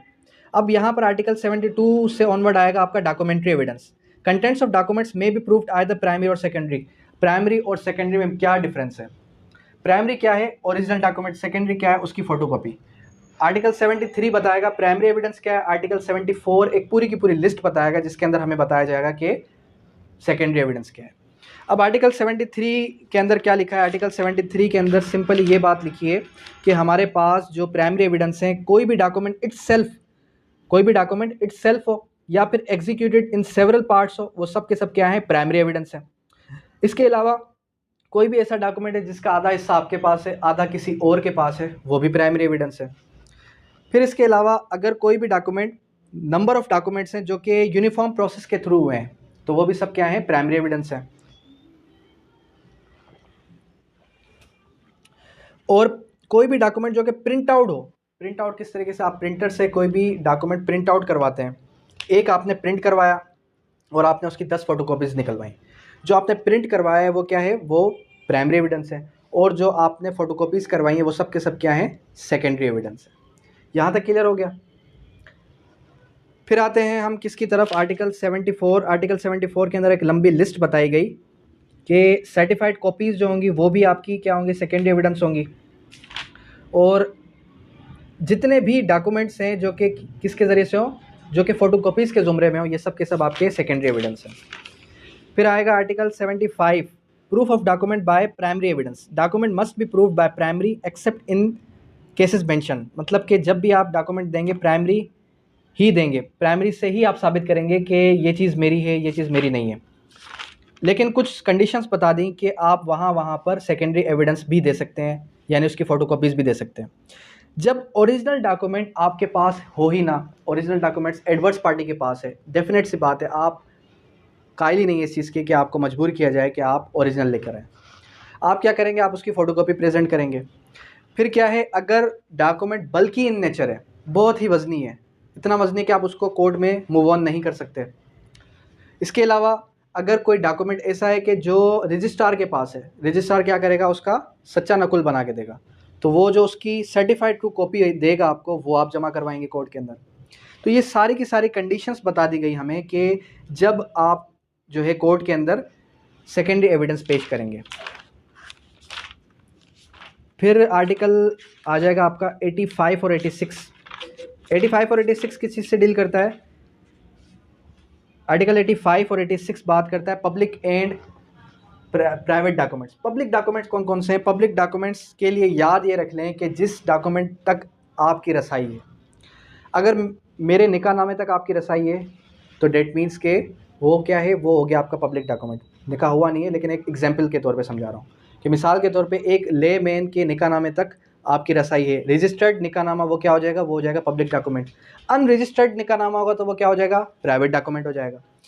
कहा गया कि सॉवरन अथॉरिटी के पास या फिर ऑफिशियल बॉडीज़ के पास या फिर पब्लिक ऑफिसर लेजिस्लेटिव बॉडीज़ के पास या फिर पब्लिक रिकॉर्ड जो कि पाकिस्तान के अंदर रखा गया है जुडिशल प्रोसीडिंग्स के अंदर, आप कोर्ट के अंदर जाके किसी भी केस की फ़ाइल निकलवा सकते हैं। तो ये क्या है, ये पब्लिक रिकॉर्ड के अंदर मेंटेन की गई है पब्लिक डॉक्यूमेंट्स। और प्राइवेट में उसने सिंपली ये कह दिया कि भाई इससे हट के जितने भी हैं वो सब के सब प्राइवेट हैं। प्राइवेट की एग्जांपल ले लेते हैं। मिसाल के तौर पे दो प्राइवेट कंपनीज़ हैं, दो प्राइवेट बॉडीज़ हैं, इंडिविजुअल्स हैं, वो क्या करते हैं, वो आपस में बैठकर एक जो है एग्रीमेंट करते हैं और उसमें लिखा होता है कॉन्फिडेंशियल एग्रीमेंट। तो वो क्या है, वो प्राइवेट डॉक्यूमेंट है। अब आ जाएं आप किसकी तरफ, अब आ जाएं आप आर्टिकल 90 से ऑनवर्ड। आर्टिकल 90 क्या बात करता है, प्रिजम्पशंस एज टू डॉक्यूमेंट। अब आप सोच रहे होंगे कि सर आर्टिकल 90 से लेके 100 तक भी प्रिजम्पशंस हैं, और इससे हट के जो हमारे पास प्रिजम्पशंस 129 के अंदर है ये भी प्रिजम्पशंस हैं। दोनों में फ़र्क क्या है, आर्टिकल 90 से 100 तक है प्रिजम्पशंस एज टू डॉक्यूमेंट्स, और ये क्या है, प्रिजम्पशंस एज टू फैक्ट्स। यहाँ पर क्या बताएगा कि कौन सा डॉक्यूमेंट कब जेन्युइन होगा, कौन सा डॉक्यूमेंट कब जेन्युइन होगा, किस डॉक्यूमेंट के बारे में कब क्या प्रिज्यूम किया जाएगा, प्रिज्यूम मतलब के मफरूज़ा लिया जाएगा। Presumption as to genuineness of certified copies the court shall presume. अब यहाँ पर आपने याद क्या रखना है, आर्टिकल 90 में वर्ड क्लिक कर लें शल, कि court shall presume purporting to be certified copy of any document law declare admissible as evidence particular fact. Presumption की जाएगी कि कोई भी डॉक्यूमेंट जेन्युइन है अगर उसकी सर्टिफाइड ट्रू कॉपी दी गई है। फिर आर्टिकल 90, अब यहाँ पर मैं आपको नोट डाउन करा देता हूँ। आर्टिकल 90 हो गया, 90 के अलावा 92 से लेके 95 तक हो गया, और फिर 99 हो गया, फिर हो गया आपका 101। ये सब आर्टिकल्स ऐसे हैं जहाँ पर आपको मैंडेटरी इन नेचर है, इसके अंदर आपको मिलेगा शल का वर्ड। इस सेट के जितने भी आर्टिकल्स हैं उसके अंदर क्या वर्ड है, मे का वर्ड। सही है। 91 क्या कह रहा है कि presumption as to documents, presumption as to documents produce as record of evidence. जब भी आप जो है किसी डॉक्यूमेंट को एज रिकॉर्ड ऑफ एविडेंस बनाना चाहेंगे तो कोर्ट क्या करेगी, कोर्ट शल प्रोज्यूम है या मे प्रोज्यूम है, court may presume whenever in document produce before court record of memorandum any part of evidence given by witness judicial proceeding, तो उसको कोर्ट प्रोज्यूम करेगी, कर सकती है, चाहे तो करे चाहे तो ना करे। फिर 92 में आए, the court shall presume the genuineness of every document to be document directly of any law kept in by any person. मतलब कोर्ट मैंडेटरी है कि कोर्ट जो है प्रिज्यूम करेगी किसी भी डॉक्यूमेंट को कि वो क्या है, वो डॉक्यूमेंट जेन्युइन है। यहाँ पर वर्ड क्या है, जेन्युइननेस ऑफ डॉक्यूमेंट की बात की जा रही है। फिर presumption as to maps plans made by authority of government. अब देखें, जब भी कोई गवर्नमेंट कोई नक्शा पास करेगी, जब भी कोई गवर्नमेंट नक्शा पास करेगी तो कोर्ट क्या करेगी, कोर्ट जो है, कोर्ट मैंडेटरी नेचर है कि कोर्ट प्रिज्यूम करे कि वो क्या है, वो सर्टिफाइड है और वो जेन्युइन है। सही है। 94 presumption as to collection of laws और पोर्ट्स ऑफ डिसीजन। जितने भी पीएलडी या फिर इससे हट के एसएमआर जितने भी बुक्स हैं वो सब की सब क्या हैं, वो जेन्युइन है। क्यों जेन्युइन है, एज पर आर्टिकल 4 ये कह रहा है कि कोर्ट प्रिज्यूम करेगी कि उसमें किसी भी किस्म की कोई जो हेरा फेरी हो ही नहीं सकती। डेफिनेट सी बात है क्योंकि वो रिपोर्टेड जजमेंट्स हैं। आर्टिकल 95 क्या कह रहा है कि presumption as to power of attorney. अब जो रजिस्टर्ड पावर ऑफ अटॉर्नी है, अगर वो रजिस्टर्ड की गई है, अगर वो रजिस्टर्ड की गई है और रेगुलरली केप्ट की गई है, डेट मीन्स के वो क्या है, वो अथेंटिक है, और कोर्ट प्रिज्यूम करेगी कि दैट इज़ एन अथेंटिक, और कोर्ट को कोई भी जो है ये गुमराह नहीं कर सकता कि ये अथेंटिक नहीं है, क्योंकि शल का वर्ड यूज़ किया गया। उसके बाद आ जाता है next word, article 97 presumptions as to book maps और charts the court may presume. अब यहाँ पर मे का वर्ड क्यों यूज़ किया गया, क्योंकि ये प्राइवेट कंपनी, किसी भी प्राइवेट कंपनी ने कोई भी मैप चार्ट या प्लान बनाया है तो वो क्या है, उसके अंदर कोर्ट की मर्ज़ी, अदालत की सौंपदीदी इख्तियारात हैं कि उसको वो एक्सेप्ट करे या ना करे। फिर आ जाएं आप टेलीग्राफिक मैसेज की तरफ, द कोर्ट में प्रिज्यूम। मिसाल के तौर पे आपको एक एग्जांपल देता हूं कि अब यहाँ पर आर्टिकल 98 की एक एग्जांपल आपको दूं कि मिसाल के तौर पे अगर आपके मोबाइल से किसी ने मैसेज किया है मुझे, अब वो मैसेज में क्या लिखा है क्या नहीं लिखा है इस बात को छोड़ दें। डेफिनेट सी बात है कि मैं अज्यूम क्या करूँगा कि ये मैसेज किसने किया, मिस्टर अली ने किया या मिस्टर फराज ने किया। अब यहाँ पर आर्टिकल 98 कह रहा है the court may presume that the message forwarded from telegraphic office to the person to whom such message proper to be addressed with the message delivered और transmitted at the office message proper to be sent, तो court shall not make any presumption. Court mandatory नहीं है कि court presume करे कि उसने ही किया होगा, लेकिन जर्नल सी बात है कि मैं तो नॉर्मल एक लेमैन यही अज्यूम करेगा कि वो मैसेज जो है उस शख्स ने किया है। लेकिन अगर वो साबित कर दे कि मैसेज उसने नहीं किया था, फॉरवर्ड हुआ था आगे से, या किसी और ने किया मेरा मोबाइल यूज़ करके, सो डेफिनेट सी बात है कोर्ट चाहे तो कोर्ट के सौंपदीदी इख्तियार आते हैं, उसको अज्यूम करे या ना करे। फिर आर्टिकल 100 बड़ा इंपॉर्टेंट है। आर्टिकल 100 क्या कहता है? वेयर एनी डॉक्यूमेंट प्रोपोर्टिंग और prove to be 30 years old is produced from any custody. जब भी 30 साल पुराना, कितने साल पुराना वर्ड याद रखना है, 30 ईयर्स ओल्ड, 30 ईयर्स ओल्ड कोई भी डॉक्यूमेंट है और वो डॉक्यूमेंट क्या है, वो डॉक्यूमेंट रजिस्टर्ड है, वो डॉक्यूमेंट रजिस्टर्ड है, तो कोर्ट क्या करेगी? कोर्ट अज्यूम ये करेगी कि ये डॉक्यूमेंट ओरिजिनल है, ओ सॉरी ये डॉक्यूमेंट ओरिजिनल है, और यहाँ पर मे का वर्ड यूज़ किया गया है जी। तो when any document purporting to be prove 30 years old is produced from any custody which the court is particular case proper, the court may presume that the signature every other part of such document। यानी कहने का मकसद है इस document पे जो भी sign हुए, इस डॉक्यूमेंट पे कोई भी बात लिखी है, वो सब की सब क्या है? हकीकत है, वो सब की सब ओरिजिनल है।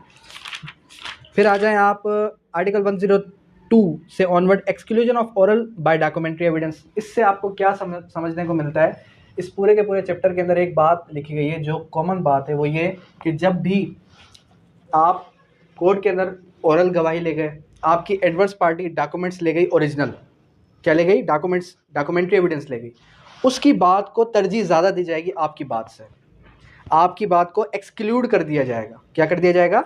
एक्सक्लूड। सवाल ये है कि सुपरसीड कौन करेगा? सुपरसीड डॉक्यूमेंट्री एविडेंस करेगा, क्योंकि कोर्ट चलती है डॉक्यूमेंट्स पर।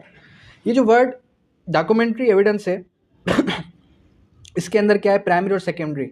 वो बात अलग है कि आप प्राइमरी दे रहे हैं, सेकेंडरी दे रहे हैं, लेकिन आपके पास डॉक्यूमेंट्री सबूत होने चाहिए। प्राइमरी या सेकेंडरी की बात है, ठीक है। इसकी एक्सेप्शंस भी मौजूद हैं। Where the public officer is required by law to be appointed in writing and when it is shown that any particular person has acted officer writing by which he is appointed need not to be prove. उसको किस तरीके से appoint किया गया, नहीं किया गया, अगर किसी से ये पूछा जाए कि आप जो है ऑफिशियल कैपेसिटी के अंदर हैं, आप एक एसएचओ हैं, तो आपको अपॉइंट किया गया है, आपका लेटर कहाँ पर है, ये साबित नहीं करना, ये चीज़ें साबित नहीं करनी है, इसकी एक्सेप्शंस हैं। तो ये पूरा का पूरा चैप्टर डील ही इसके साथ करता है। Exclusion of evidence of oral evidence, oral agreement. तो ओरल एविडेंस, ओरल एग्रीमेंट की एक्सक्लूजन किस तरीके से की जाएगी? जहाँ पर ओरल की बात है, अगर आप दो पार्टीज़ हैं वो क्या कर लेती हैं? ओरल एग्रीमेंट कर देती हैं। जब ओरल एग्रीमेंट कर देंगी तो डेफिनेट सी बात है उनके पास कोई सबूत तो होगा नहीं, तो वो क्या करेंगी? अपनी ट्रांजैक्शंस शो कर सकती हैं। क्या कर सकती हैं? अपनी ट्रांजैक्शंस शो कर सकती हैं, ठीक है। और इसके बाद पार्ट 2 स्टार्ट हो जाता है, चैप्टर नंबर 7। चैप्टर नंबर 7 किस चीज़ के बारे में है? Facts which need not to be prove. वो कौन कौन से हकायक हैं जिनको कोर्ट के अंदर साबित करने की ज़रूरत नहीं है? Those facts which are mention in chapter number 7। Article 111 clearly mentions that judicially noticeable facts. Judicially noticeable facts means के दोज फैक्ट्स जिन पर अदालत खुद से नोटिस ले, जिन पर अदालत खुद से नोटिस ले, उनको साबित करने की ज़रूरत नहीं है। फिर आगे आ जाएगा आर्टिकल 112 के जितने भी facts which court must take judicial notice, यानी कि कोर्ट बाउंड है कि कोर्ट क्या करे? जुडिशियल नोटिस ले उनके ऊपर। अब वो कौन कौन से हैं? पूरी की पूरी एक लिस्ट बता दी गई, जैसे कि पाकिस्तान लॉज, कानून शहादत ऑर्डर पाकिस्तान का लॉ है या नहीं है, पाकिस्तान का लॉ है या नहीं है, इसको आपने साबित नहीं करना कोर्ट के अंदर, कोर्ट खुद ही नोटिस लेगी। इसी के साथ जितने भी आर्म्ड फोर्सेस के आर्टिकल्स हैं, आर्टिकल्स यानी कि वेपन्स हैं, उनको आपने साबित नहीं करना कि ये पाकिस्तान आर्म्ड फोर्सेस के वेपन्स है या नहीं है। फिर इसके बाद आ जाएगा कि लेजिस्लेटिव अथॉरिटी, अगर सेंट्रल लेजिस्लेटिव अथॉरिटी कोई भी लॉ पास करती है, कोई भी ऑर्डिनेंस पास करती है, तो वो आप साबित नहीं करेंगे कि ये वहाँ से पास हुआ है नहीं हुआ। नोटिफिकेशन है, कोई छुट्टी का नोटिफिकेशन है, संडे स्कूल की छुट्टी है, क्या ये आप साबित करेंगे? डेफिनेट सी बात है कोर्ट इस पर खुद से नोटिस लेगी। तो ये सारी चीज़ें आपको मिलेंगी आर्टिकल 112 के अंदर। फिर लिखा है कि जो हमारे पास जितने भी टेरिटरीज़ डोमेन इन पाकिस्तान, अब मैं कहूँ कि फ़ाटा पाकिस्तान का हिस्सा है या नहीं है, फ़ाटा पाकिस्तान का हिस्सा है या नहीं है, ये आपने साबित ही नहीं करना। आपने साबित करना है अपना काज ऑफ एक्शन। आपने साबित क्या करना है? जिस वकूए की वजह से आप कोर्ट के अंदर आए हैं। काइंडली माइक्स जो है अपने म्यूट्स कर लिया करें। मेरा ही माइक जो है म्यूट लगा हुआ है, आप टेंशन ना लें। अब आपको आवाज़ आ रही होगी। अच्छा, तो इन सब पर कोर्ट क्या करेगी? कोर्ट खुद से जुडिशल नोटिस लेगी। कोर्ट खुद से क्या करेगी? जुडिशल नोटिस लेगी। उसके बाद फिर क्या होगा? अच्छा, जो जो स्टूडेंट्स हमारे पास ऑनलाइन के लिए अवेलेबल हैं, इंशाल्लाह जो है आफ्टर फ्यू आवर्स ये रिकॉर्डेड लेक्चर भी आपके साथ शेयर कर दिया जाएगा, ताकि जो इंटरप्शन हुई है वो आपको क्लियर हो। उसके बाद article 113 admitted fact need not to be prove. Admitted facts कौन कौन से होते हैं? एडमिटेड फैक्ट से मुराद ये कि मिसाल के तौर पे मैं आपको ये कहूँ मिस्टर ए है और मिस्टर बी है, इन दोनों के दरमियान झगड़ा होता है, और झगड़ा होने से पहले ये झगड़ा होता है कुछ लेन देन का मामला है, कुछ पैसों की वजह से। अब कोर्ट ये कहती है कि क्या आपने बी से 10 लाख रुपए लिए हैं, तो ये कहता है एडमिट। या फिर मिस्टर बी से पूछा जाता है क्या आपने इसको 10 लाख रुपए दिए थे, ये कहता है एडमिट। अब ये क्या है? ये है एडमिटेड फैक्ट। तो जो एडमिटेड फैक्ट होगा उसको साबित करने की हरगिज़ ज़रूरत नहीं है। ज़रूरत किस चीज़ को साबित करने की है? विच इज़ नॉट एडमिटेड, जिसकी वजह से आप लड़ रहे हैं, जिसकी वजह से आप कोर्ट के अंदर आए हैं। फिर आ जाएगा स्टॉपल। स्टॉपल क्या कहता है? अगर कोई शख्स बाय डिक्लेरेशन, अगर कोई शख्स बाय वर्ड्स डिक्लेरेशन क्या करे? ओमिशन करे, या फिर कोई एक्ट परफॉर्म करे जिसकी वजह से वो ये डिक्लेयर कर दे कि मैं ये प्रॉपर्टी इस दोस्त को तोहफे में दे रहा हूँ। उसने क्या किया? उसने डिक्लेरेशन कर दी। उसने क्या किया? उसने डिक्लेरेशन कर दी। इसको उर्दू में कहा जाता है अम्र मानी तकरीर मुखालिफ, यानी कि कोई भी शख्स अपनी बात से मुकर नहीं सकता। मैं कहता हूँ कि मैं 10 लाख रुपए तोहफे में दे रहा हूँ मिस्टर फराज को। अब मैं क्या कर रहा हूँ? डिक्लेयर कर रहा हूँ 10 लोगों के दरमियान बैठकर। तो ये क्या कर रहा हूँ? मैं डिक्लेरेशन दे रहा हूँ। अब कल कला को ये कहता है कि आपने मुझे 10 लाख रुपए नहीं दिए, मैं केस फाइल करूँगा, ये करूँगा, वो करूँगा। मैं अपनी बात से मुकर नहीं सकता कि मैं इसको क्यों नहीं दे रहा। इसके लिए वर्ड्स याद रख लें। कौन कौन से वर्ड्स पेपर में आएंगे? एक्ट, ओमिशन, इंटेंशनली, ठीक है। उसके बाद आ जाएं आप आर्टिकल 115 की तरफ। Estoppel, tenant, licence person in position. एक चीज़ याद रखनी है कि once a tenant is always a tenant, once a tenant is always a tenant, once a owner is always a owner. अब मैं इस जगह पे क्या हूँ? एक टेनेंट हूँ, एक किराएदार हूँ। मालिक मकान को मैं ये कह दूँ कि मैं 20 साल से यहाँ पर रह रहा हूँ। कितने साल से? 20 साल से मैं यहाँ पर रह रहा हूँ, और मुझे जो है इस जगह की पोजीशन भी मेरे पास है, और जो है मैं किराया भी प्रॉपर दे रहा हूँ, तो मैं ही इसका मालिक हूँ। ऐसा हरगिज़ मैं डिक्लेयर नहीं कर सकता। क्या नहीं कर सकता? मैं डिक्लेयर नहीं कर सकता, ठीक है। आर्टिकल 16 क्या कहता है? जो बेली है, जो बेलर और बेली है, बेली डिनाई नहीं कर सकता बेलर को। बेली क्या नहीं डिनाई कर सकता? बेलर को। अब ये बेलर बेली क्या है? जब आप कॉन्ट्रैक्ट एक्ट पढ़ेंगे वहाँ पर आपको इसका कॉन्सेप्ट क्लियर होगा। सिर्फ और सिर्फ आपने याद रखना है कि जो एक्सेप्टर है बिल ऑफ एक्सचेंज के अंदर, उसको परमिट नहीं किया जाएगा कि वो अपनी अथॉरिटी से डिनाई करे। चेक के जो मामला होते हैं, चेक के मामला से मुराद ये कि एक चेक इशू कर दूँ मैं, बाद में ये कहूँ कि मैंने तो इशू किया ही नहीं था। इन सिंपल वर्ड्स ये आर्टिकल इस चीज़ को रेफर कर रहा है। आर्टिकल 117 से ऑनवर्ड आएगा burden of proof. Burden of proof बड़ा इंपॉर्टेंट चैप्टर है। क्यों इंपॉर्टेंट है? क्योंकि यहाँ पे क्या है, 12 सबूत किस पर होगा? कौन साबित करेगा कि किसने जुर्म किया है? अब मैं कहता हूँ कि मिस्टर फराज ने एक डकैती की है, मिस्टर फराज ने कुछ लोगों के साथ मिलकर एक डकैती की है। अब मिस्टर फराज कहता है कि मैं अब जाके कोर्ट में किस तरीके से बताऊँ मैंने नहीं की, मैंने नहीं की। ये चाहे 10,000 बार कह दे कोर्ट में कि इसने डकैती नहीं की, साबित ये नहीं करेगा, साबित मैं करूँगा। प्रोसिक्यूशन साइड साबित करेगी कि इसने डकैती नहीं की, इसने डकैती की है। कह रहा है कि whoever desires any court give judgment to the legal right or liability depend on the existence of fact which he asserts must prove those facts exist। यानी कि कोर्ट के अंदर जो असर्ट करता है, कोर्ट के अंदर जो वकुआ लेकर आया है, कोर्ट के अंदर जो लेकर आया, यानी कि प्रोसिक्यूशन वही साबित करेगा कि उसने साबित करना है कि अक्यूज्ड ने ये जुर्म किया है। Responsibility to prove, burden of proof का मतलब क्या है? Responsibility to prove.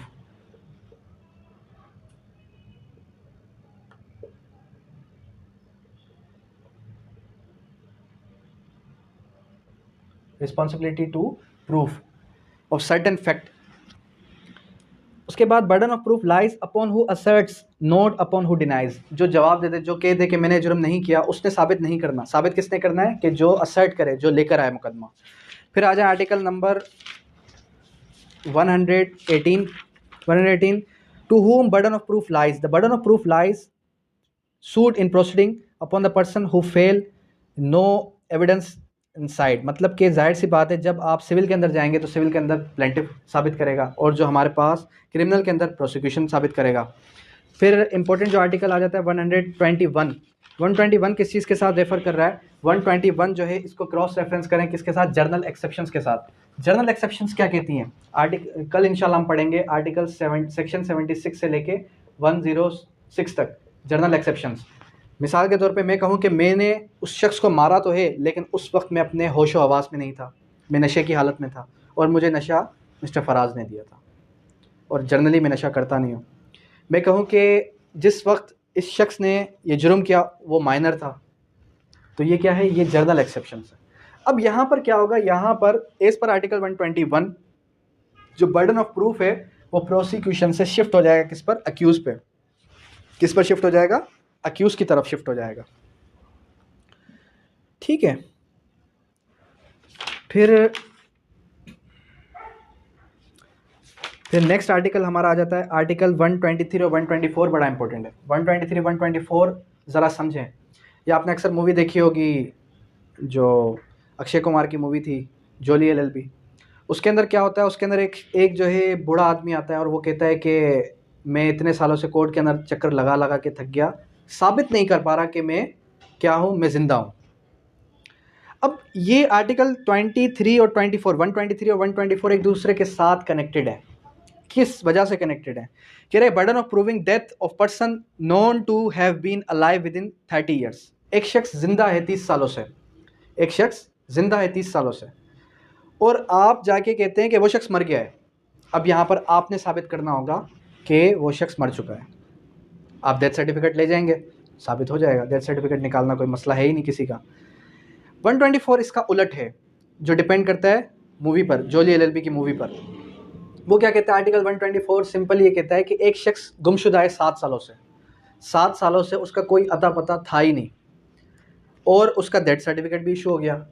अब 7 सालों के बाद एक शख्स उठ के आता है कि मैं तो फलां शख्स हूँ जो कि 7 सालों से गुमशुदा है। अब यहाँ पर कोर्ट क्या करेगी? कह रहा है burden of proving that person is alive who has not been heard from the 7 years, कि 7 सालों से उसका कोई अता पता था ही नहीं और आज वो आया है और वो कहता है कि मैं ज़िंदा हूँ। तो अब वही साबित करेगा कि वो ज़िंदा है। जैसे मूवी के अंदर होता है, वो किस तरीके से अपना एक डॉक्यूमेंट के अंदर अपना नाम शो करवा देता है कि वो कोर्ट उसको एक्सेप्ट कर लेती है कि वो शख्स ज़िंदा है। उसके बाद आ जाएं आप burden of proof as to the relationship as to the case partners, landlord, tenant, principal और एजेंट। जब भी आपने साबित करना होगा कि ये शख्स मेरा एजेंट है, ये शख्स मेरा जो है टेनेंट है, या ये शख्स मेरा प्रिंसिपल है, तो क्या करना होगा? आपने डॉक्यूमेंट्स के थ्रू साबित करना होगा कि वो शख्स आपका क्या लगता है। उसके बाद burden of proof as to ownership. जब आपने ओनरशिप जो है साबित करनी होगी कि ये पर्टिकुलर राइट, ये पर्टिकुलर प्रॉपर्टी मेरी है, तो आप क्या करेंगे? डेफिनेट सी बात है, आप जो है अपने डॉक्यूमेंट्स शो करेंगे। 129 128 भी बड़ा इंपॉर्टेंट है। 128 और 129। 128 क्या बात करता है? Legitimacy of child. क्या बात करता है?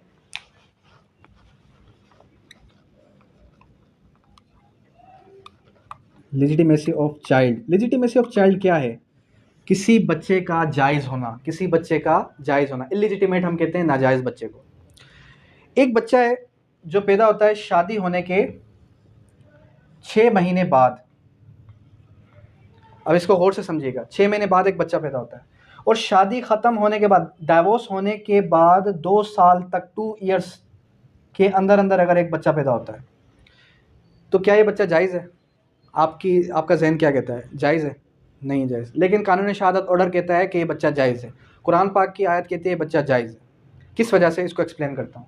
आर्टिकल 128 सिंपल ये कह रहा है कि अगर शादी होने के 6 महीने बाद एक बच्चा पैदा हुआ तो वो बच्चा जायज़ है। शर्त ये है कि वो बच्चा जो पैदा हुआ है उसकी जो फिज़िकल हेल्थ है वो भी 6 महीने 7 महीने जितनी है। मिसाल के तौर पे एक बच्चा, एक मिस्टर ए और मिस्टर बी है, और मिस्टर ए और मिस्टर बी की शादी होती है। शादी होने के बाद 7 महीने बाद एक बच्चा पैदा होता है। अब मिस्टर ए डिनाई करता है बच्चा मेरा नहीं है। क्यों डिनाई कर रहा है? क्योंकि उस बच्चे की जो फिज़िकल हेल्थ है वो कितनी है? 9 महीने। तो डेफिनेट सी बात है वो बच्चा नाजायज़ हो गया। लेकिन यहाँ पर क्या बात कर रहे हैं कि अगर 6 महीने बाद एक 7 महीने का बच्चा पैदा हो, जो सतमाया बच्चा होता है, अगर वो एक बच्चा पैदा हो गया तो वो क्या है, वो जायज़ बच्चा है। क्लियर है। अब आगे आते हैं 2 साल वाली बात की तरफ। एक बच्चा जो कि शादी ख़त्म होने के बाद, कितने बाद, शादी ख़त्म होने के बाद डाइवोर्स हो गई, हस्बैंड मर गया, डेथ कर गया, डेथ होने के बाद 12-13 महीने के बाद एक बच्चा पैदा होता है। अब 12-13 महीने के बाद एक बच्चा पैदा होता है, आप भी कहेंगे कि ये भी जायज़ नहीं है अगर 9 महीने का बच्चा है। तो डॉक्टर अगर ये कह दे कि इस मदर के वॉम में ये इस बच्चे ने जो बर्थ कलेक्ट बर्थ की थी वो की थी 2 महीने बाद, कोई ऐसे एविडेंस मिल जाते हैं तो हो सकता है वो बच्चा जायज़ हो, क्योंकि आजकल साइंस जो है बड़ी तरक्की कर गई है। लेकिन अगर 12 महीने के बाद एक बच्चा पैदा होता है, शर्त यह है कि उस बच्चे की जो फिज़िकल हेल्थ है वो भी 12 महीने। इसके लिए आपको 1-2 केसला मिल जाएंगे अमेरिकन। यहाँ तक क्लियर हो गया। अब ये कॉन्सेप्ट भी आपको क्लियर हो गया होगा कि एक बच्चा 6 महीने के बाद पैदा होता है, 2 साल के अंदर पैदा होता है, तो वो भी जायज़ है। अब आते हैं आर्टिकल 129। 129 किस चीज़ को डील करता है, प्रिजम्पशंस एज टू फैक्ट, हकीकतों को। आर्टिकल 129 कह रहा है कि court may presume existence of certain facts, the court may presume, यहाँ पर वर्ड क्या है, मे का वर्ड है। इट मीन्स कि यहाँ पर शल का वर्ड नहीं है। कोर्ट के सौंपदीदी इख्तियारात हैं कि कोर्ट प्रिज्यूम करे या कोर्ट प्रिज्यूम ना करे। The court may presume that the man in the possession of stolen property, यहाँ से 10,000 रुपये गुम होते हैं। मिस्टर फराज, यहाँ से 10,000 रुपये गुम हो गए। जब यहाँ से आप जा रहे थे, मैंने तलाशी लिया, आपके पास प्रॉपर 10,000 रुपये थे और हज़ार वाले नोट थे, तो मैं क्या अज्यूम करूँगा, आपने सब क्लास ए क्या कह रही है कि जिस भी शख्स के पास चोरी का सामान बरामद होगा, डेफिनेट सी बात है कोर्ट चाहे तो प्रिज्यूम करेगी कि वो सामान उसने चुराया है। लेकिन ऐसा भी तो हो सकता है जो मिस्टर उसामा यहाँ थे, इन्होंने आपको वो पैसे दिए हों, ऐसा भी तो हो सकता है ना, लेकिन पॉसिबिलिटी है। लेकिन इसीलिए कोर्ट ने क्या कर दिया, कोर्ट के साथ वर्ड यूज़ किया गया, कोर्ट में प्रिज्यूम। कोर्ट चाहे तो उसको प्रिज्यूम करे, कोर्ट चाहे तो उसको प्रिज्यूम ना करे। ये कोर्ट की अपनी साबदीदी इख्तियारात है। उसके बाद आ जाएगा that the bill of exchange accepted और इंडोर्स वाट एक्सेप्टेड गुड कंसिडरेशन। जब भी आपने किसी को बिल ऑफ एक्सचेंज दिया, यानी कि आपने जब भी किसी को अपना चेक वगैरह दिया, तो वो आपने उसको एतमाद करके फिर दिया है, कोर्ट यही प्रिज्यूम करेगी।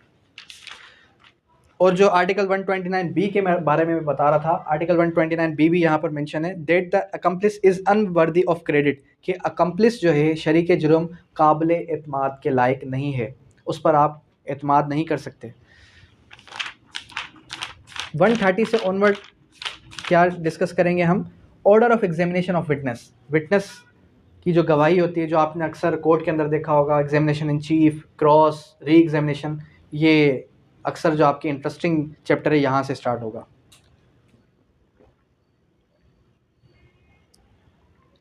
130 the order of which witnesses are produced, examined shall by law practice time being relating to a civil and criminal procedure by the discretion of court।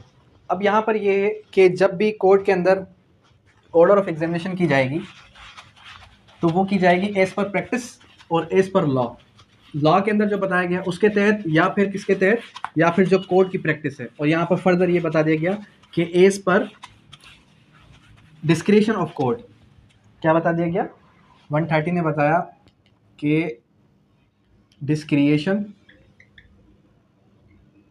Of court, court की साबदीदी इख्तियारात है, court जैसे चाहे वैसे evidence call कर सकती है, लेकिन as per the practice. 131 admissibility of evidence, when party propose to give evidence any fact, the judge may ask party purporting to give evidence what manner alleged fact। मतलब अब जज साहब की मर्जी है कि वो उसको किस मैनर में एक्सेप्ट करते हैं। उसके बाद 132 बड़ा इंपॉर्टेंट है, 132 ऑर्डर ऑफ एग्जामिनेशन। 132 जिसके बारे में क्या है, एग्जामिनेशन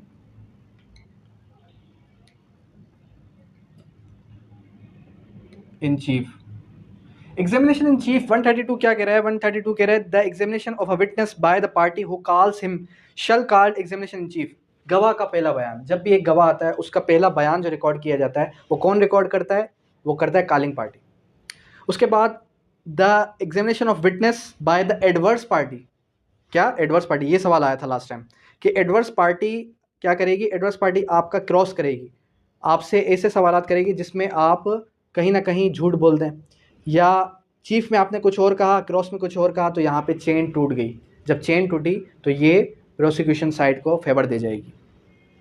फिर उसके बाद re examination, order of examination chief होगा, फिर होगा आपका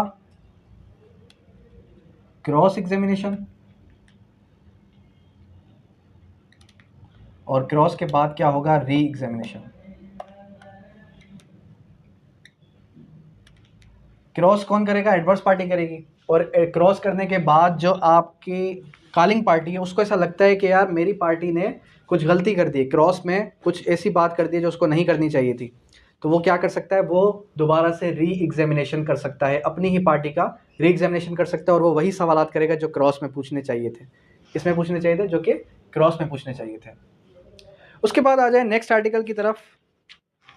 नेक्स्ट आर्टिकल किस चीज़ से डील करता है, 135 witnesses to character, the witnesses to character may be cross और री एग्जामाइन। जब किसी के कैरेक्टर की बात आएगी, 135, जब किसी के कैरेक्टर की बात आएगी तो उसका क्रॉस भी किया जा सकता है और उसका री एग्जामिनेशन भी किया जा सकता है। ठीक है, 135 क्लियर हुआ। फिर आ जाए leading question, 136 leading questions. Leading questions क्या कहते हैं, लीडिंग क्वेश्चंस यानी कि ऐसे सवालात आप पूछते हैं अपने गवाह से जो लीड्स कर रहे हैं टुवर्ड्स आंसर। आप पूछ रहे हैं कि कल रात 9 बजे जब आप दूध लेने जा रहे थे, जब आप इस गली से गुजर रहे थे, उस गली में जो लाइट थी वहाँ पर जो एक बंदा खड़ा था उसने वो क्या कर रहा था, तो आप क्या कर रहे हैं, अपने गवाह को लीड कर रहे हैं कि वो प्रॉपर आंसर दे दे। ठीक है। उसके बाद when leading question must not be asked, leading questions generally पूछे ही नहीं जा सकते। कब नहीं पूछे जा सकते, जब एडवर्स पार्टी क्या कर दे, ऑब्जेक्शन रेस कर दे, ऑब्जेक्शन रेस कर दे। जब एडवर्स पार्टी ऑब्जेक्शन करेगी कि objection my Lord, object my Lord, कि इसने जो है लीडिंग क्वेश्चंस पूछे हैं, तो फिर लीडिंग क्वेश्चंस नहीं पूछे जा सकते। अब कह रहा है कि when leading questions may be asked, the leading questions may be asked in cross examination. 137 क्या कह रहा है, 138 क्या कह रहा है कि लीडिंग क्वेश्चंस पूछे जा सकते हैं क्रॉस में।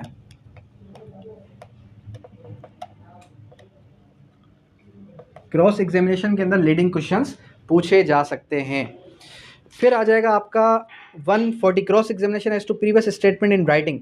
जब भी कोई शख्स राइटिंग के अंदर लिखत में कोई चीज़ कोई बात लिख दे और उसके बाद वो कहे बाद में कुछ और कह रहा है, तो उससे भी उसका क्रॉस किया जा सकता है कि आपने ये बात लिख के दी थी और अब आप इस बात से मुकर रहे हैं। फिर 141 क्वेश्चंस लॉफुल इन क्रॉस एग्जामिनेशन। 141 बड़ा इंपॉर्टेंट है, क्या कहता है, क्वेश्चंस लॉफुल इन क्रॉस एग्जामिनेशन। कौन कौन से क्वेश्चंस हैं जो कि क्रॉस एग्जामिनेशन में लॉफुल होंगे। मिसाल के तौर पे अब यहाँ पर कह रहा है कि जब भी आप किसी से कोई सवाल करेंगे तो वो उसकी वेरासिटी को चेक करे और वो ये शो करे कि उसकी क्या पोजीशन है उस शख्स की, अक्यूज़ की या फलां शख्स की लाइफ में। उसका भाई लगता है या फिर उसका जो है कज़न लगता है, उसका ड्राइवर लगता है, क्या उसका कनेक्शन है, और वो शेक करे क्रेडिट को, क्या करे, शेक करे क्रेडिट को या कैरेक्टर को इंजर करे। फिर उसके बाद जो मोस्ट इम्पोर्टेंट है वो कहता है आपका, अच्छा 142 जो है आर्टिकल 142 ये किसके साथ कनेक्टेड है, ये कनेक्टेड है आर्टिकल 15 इंक्रिमिनेटिंग क्वेश्चन के साथ। When witness to be compelled to answer, ये किसके साथ कनेक्टेड है, ये वही बात लिखी गई जो कि आर्टिकल 15 के अंदर थी, सेम बात यहीं दोहराई गई है। 144 questions not to be asked without reasonable grounds. जब तक कोई रीजनेबल ग्राउंड्स नहीं है तब तक आप क्या नहीं कर सकते, तब तक आप उससे कोई क्वेश्चंस नहीं कर सकते। मतलब कोई वजह होनी चाहिए, इररिलेवेंट क्वेश्चंस नहीं पूछने चाहिए जो कि केस के साथ रिलेट ही नहीं कर रहे, आप बिला वजह उससे सवालात कर रहे हैं। फिर आ जाएगा 145 procedure of court in case questions being asked without reasonable ground. जब रीजनेबल ग्राउंड के साथ नहीं पूछे जाएंगे और एक वकील पूछ लेता है अक्यूज़ के किसी रिलेटिव से कि आपने क्या देखा था क्या नहीं देखा था, इररिलेवेंट अनोइंग क्वेश्चन करता है, ऐसे सवालात करता है कि जो बनते ही नहीं थे, तो फिर उसको जवाब भी ऐसा मिलेगा कि वो दोबारा से कोर्ट में अपेयर ही नहीं होगा। या फिर अब उस वकील के खिलाफ एक विटनेस क्या कर सकता है, मिसाल के तौर पे उसने उससे कहा कि आप तो जो है लायबल ही नहीं है, आपकी कोई इज्जत ही नहीं है माशरे के अंदर, तो वो सिंध बार काउंसिल के अंदर भी जाके उसकी एप्लीकेशन मूव कर सकता है उस वकील के खिलाफ कि इसने मुझसे अनोइंग इंसल्टिंग क्वेश्चंस किए हैं। क्या किए? अनोइंग और इंसल्टिंग क्वेश्चंस किए हैं। तो कभी भी किसी भी क्लाइंट से, कभी भी किसी भी एक पर्टिकुलर जो है विटनेसेस से कोई भी अनोइंग, कोई भी इंसल्टिंग क्वेश्चंस नहीं करने चाहिए। सही है। उसके बाद आ जाता है evidence contradicting to contradict veracity. कह रहा है कि exclusion of evidence to contract answer question testifying veracity. जब भी क्वेश्चंस करेंगे तो उसको क्या करेंगे, उसको आप कॉन्ट्राडिक्ट करेंगे कि इसका जो पहला बयान था वो दूसरे बयान के साथ कॉन्ट्राडिक्शन में आ रहा है या नहीं आ रहा, दूसरे के साथ कॉन्ट्राडिक्शन में आ रहा है या नहीं आ रहा। उसके बाद नेक्स्ट जो इम्पोर्टेंट आर्टिकल है होस्टाइल विटनेस 150।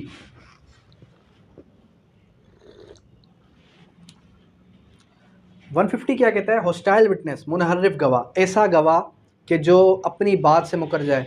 पहले आपका गवाह था, बाद में उसने एडवर्स पार्टी से कुछ पैसे वैसे ले लिए और अब वो आपके खिलाफ, आपके हक में गवाही नहीं दे रहा, आप क्या करेंगे? कह रहा है कि questions by party to his own witness.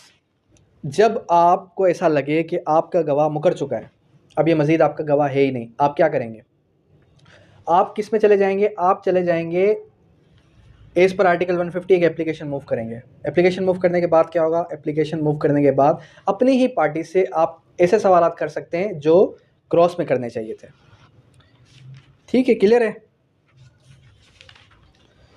फिर उसके बाद आ जाते हैं हम नेक्स्ट की तरफ, article 151 impeachment credit of witness. Impeachment of credit of witness का मतलब क्या है? अपने ही विटनेस का मवाखज़ा करना।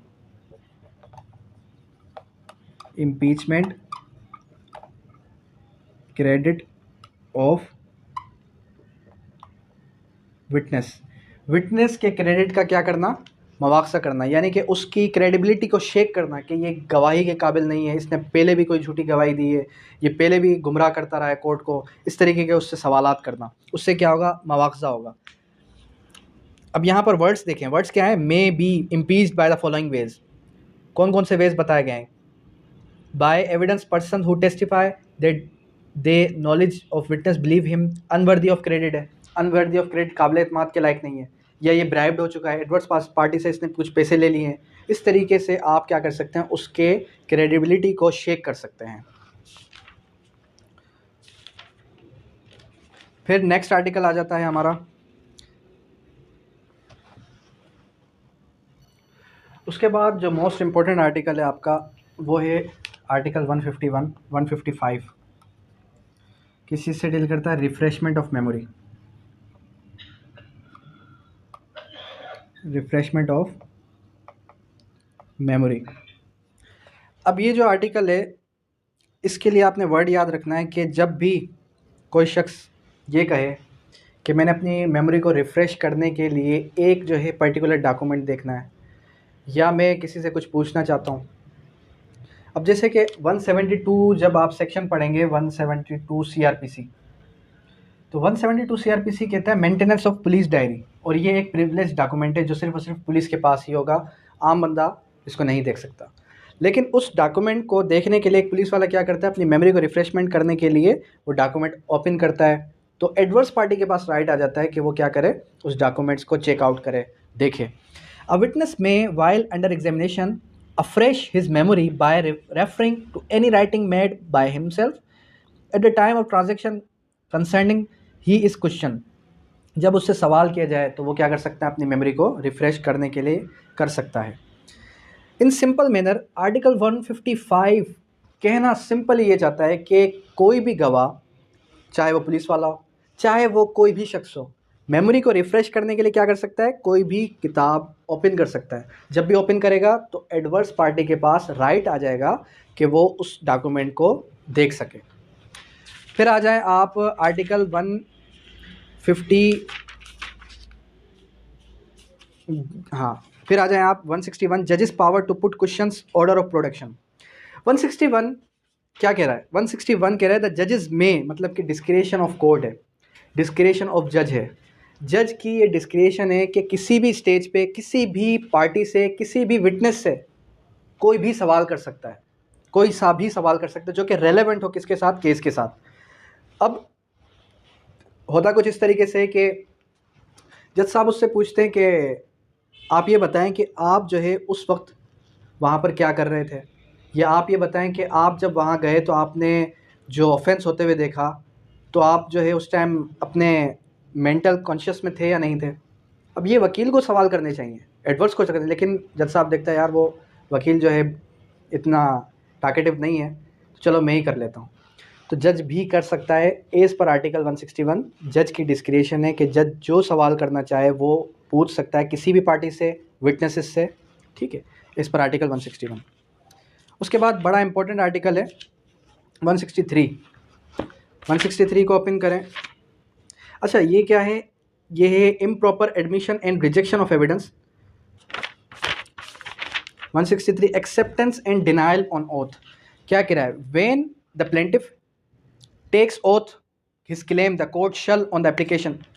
पहली चीज़ आपको ये चीज़ क्लियर हुई कि आर्टिकल 163 कहाँ पर एप्लीकेबल है, सिविल केसेस के अंदर, सिविल नेचर के केसेस के अंदर आर्टिकल 163 एप्लीकेबल है। आर्टिकल 163 जो है क्रिमिनल के अंदर एप्लीकेबल नहीं है। कहना क्या चाह रहा है, आर्टिकल 163 सिंपल रेफर कर रहा है कि जब भी एक शख्स क्या करे, ये कह दे कि जज साहब इसने मेरे 20 लाख खाए हैं, इसने मुझसे 20 लाख रुपए लिए थे फलां डेट को। ये शख्स नहीं मान रहा, बेशक ना माने। आज कोर्ट के अंदर अगर ये शख्स हलफ उठा ले, अगर ये शख्स कुरान पाक पर हाथ रख के कसम खा ले कि इसने मुझसे 20 लाख नहीं लिए थे, तो मैं आज के आज ये पैसे इसको बख्श देता हूँ। क्या कह रहा है, एक्सेप्टेंस और डिनायल ऑन ओथ। अगर वो शख्स कसम ना खाए, डेट मीन्स के उसने उसके पैसे लिए और वो उसको देने पड़ेंगे। और अगर वो शख्स कसम खा ले, अगर वो शख्स हल्फन कसम खा ले, डेट मीन्स के उस जो प्लेंटिफ है उसने उसको पैसे छोड़ने होंगे एनी कंडीशन। यहाँ पर फिर फर्दर वो डिनाई नहीं कर सकता कि मैंने तो ऐसा कुछ कहा ही नहीं था, क्योंकि वो ओपन कोर्ट के अंदर ये बात कर रहा है।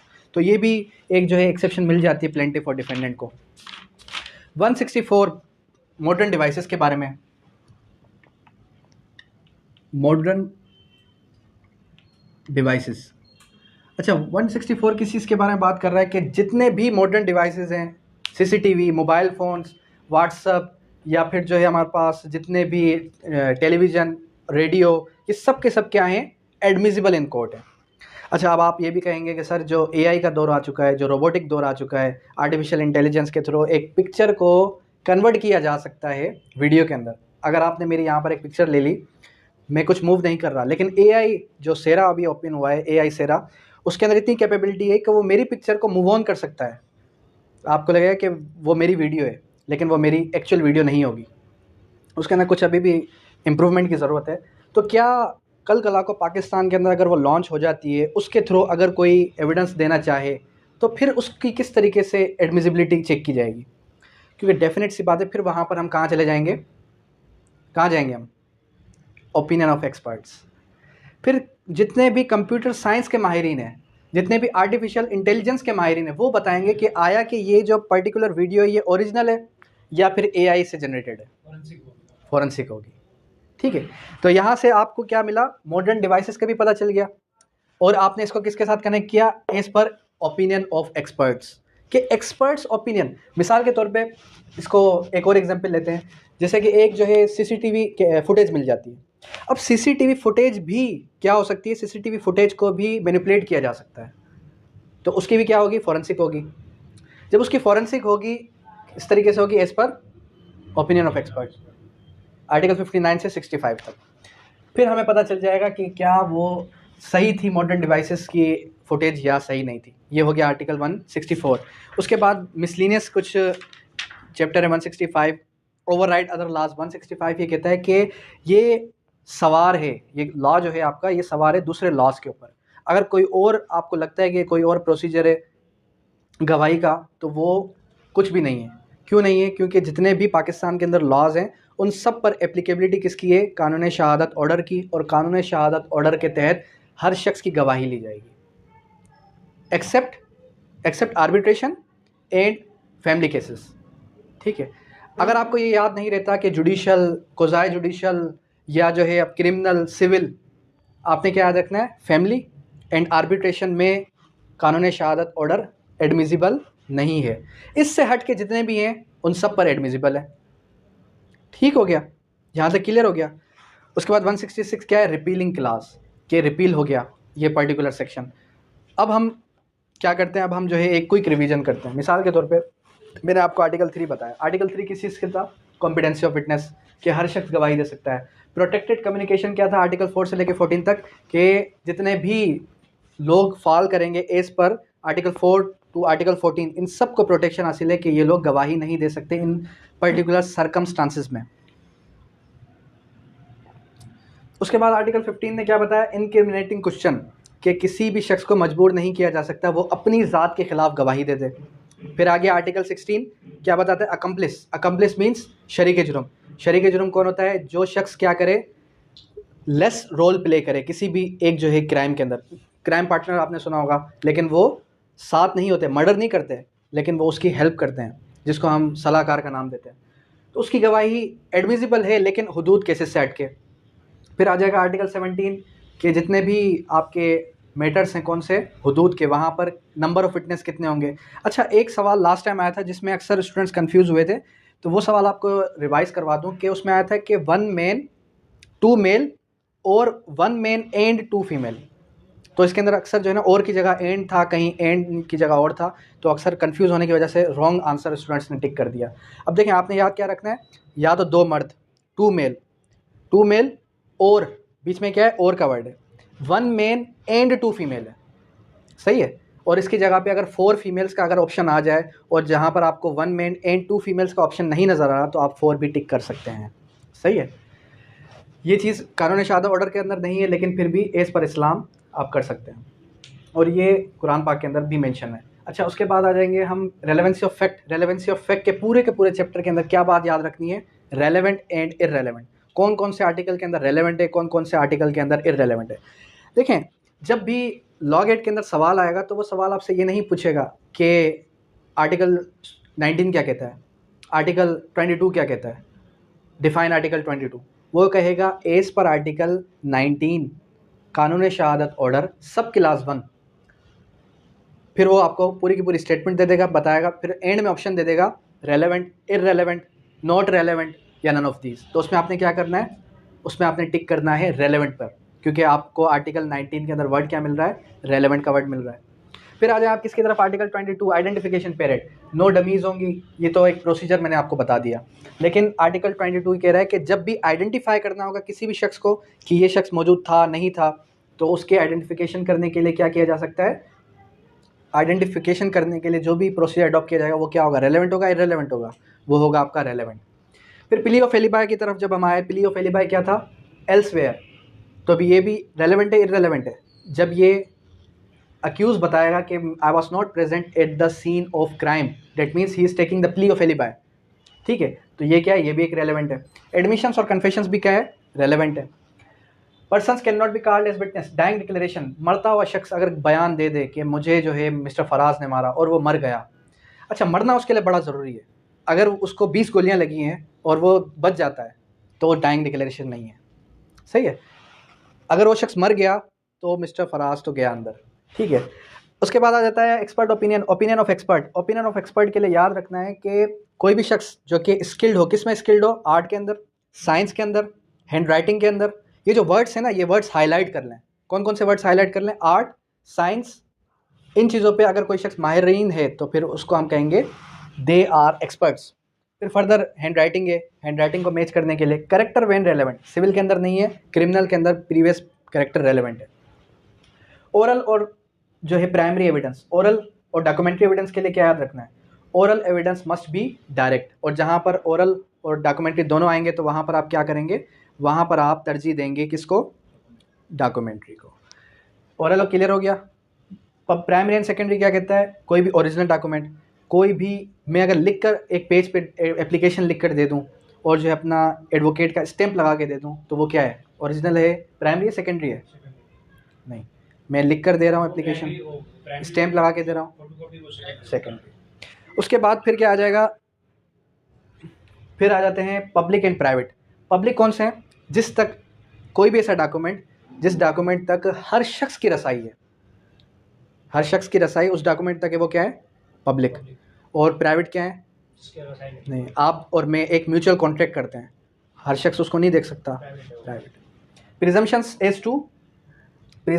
एज टू डॉक्यूमेंट, कौन कौन से डॉक्यूमेंट्स कब प्रिज्यूम किए जाएंगे कि वो ओरिजिनल है या फिर ओरिजिनल नहीं है। इसके अंदर आपने ये याद रखना है कि इसके अंदर 5 से 6 आर्टिकल्स ऐसे हैं जिसके अंदर शल का वर्ड है, और 4 से 5 आर्टिकल्स ऐसे हैं जिसके अंदर मे का वर्ड है।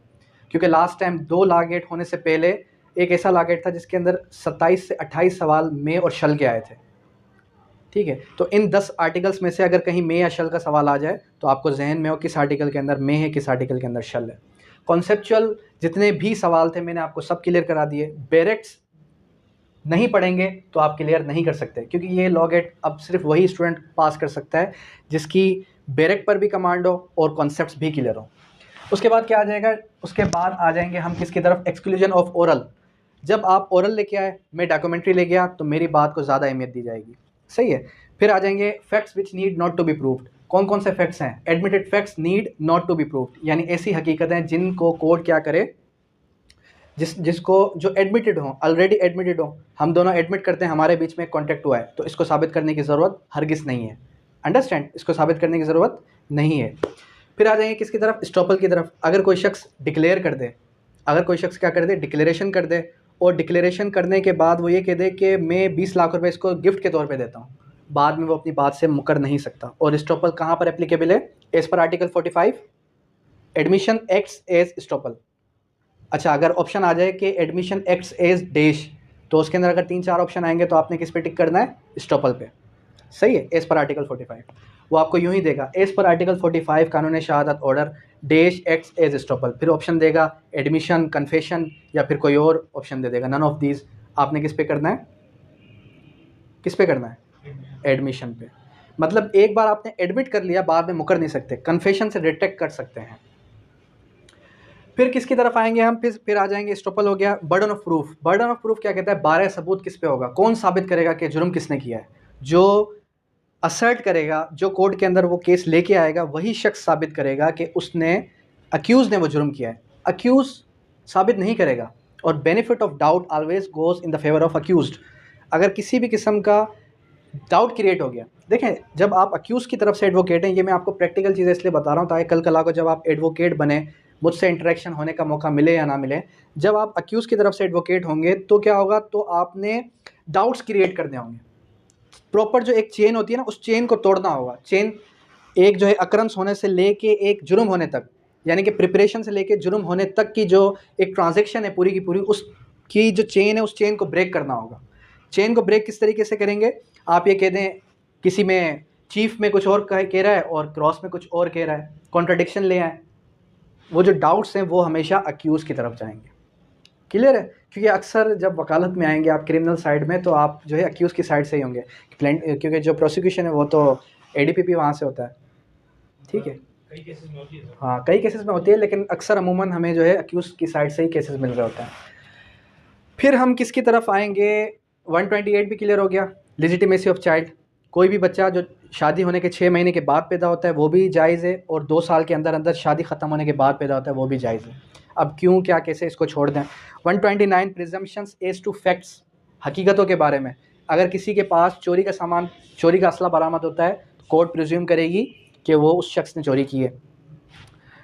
फिर आ जाए आप किसकी तरफ? ऑर्डर ऑफ एग्जामिनेशन बड़ा इंपॉर्टेंट है। पहले चीफ होगा। अच्छा, ये भी सवाल आया था कि पहले चीफ होगा या पहले क्रॉस होगा, तो आपने इसकी ऑर्डर याद रखनी, मेमोराइज़ करनी है कि पहले चीफ होता है, फिर उसके बाद क्रॉस होता है, और फिर अगर चाहे कॉलिंग पार्टी चाहे तो क्या कर सकती है? री एग्जामिनेशन भी कर सकती है। अच्छा, एक और भी सवाल आया था कि क्या री एग्जामिनेशन के बाद क्रॉस हो सकता है? नहीं हो सकता। ठीक है, हो सकता है। आर्टिकल 133 134 पढ़ें, उसमें लिखा है कि जब री एग्जामिनेशन हो रहा है तो एडवर्स पार्टी के पास भी राइट आ गया कि वो उस री एग्जामिनेशन होने के बाद भी क्रॉस कर सकती है। ठीक है, तो ये आपने प्रॉपर एक जो है सीक्वेंस याद रखनी है। उसके बाद क्वेश्चंस लॉफुल इन क्रॉस एग्जामिनेशन। कौन कौन से क्वेश्चंस हैं जो लॉफुल होंगे क्रॉस एग्जामिनेशन में? अनोइंग क्वेश्चंस ना हो, इंसल्टिंग क्वेश्चन ना हो, इररेलेवेंट क्वेश्चंस ना हो।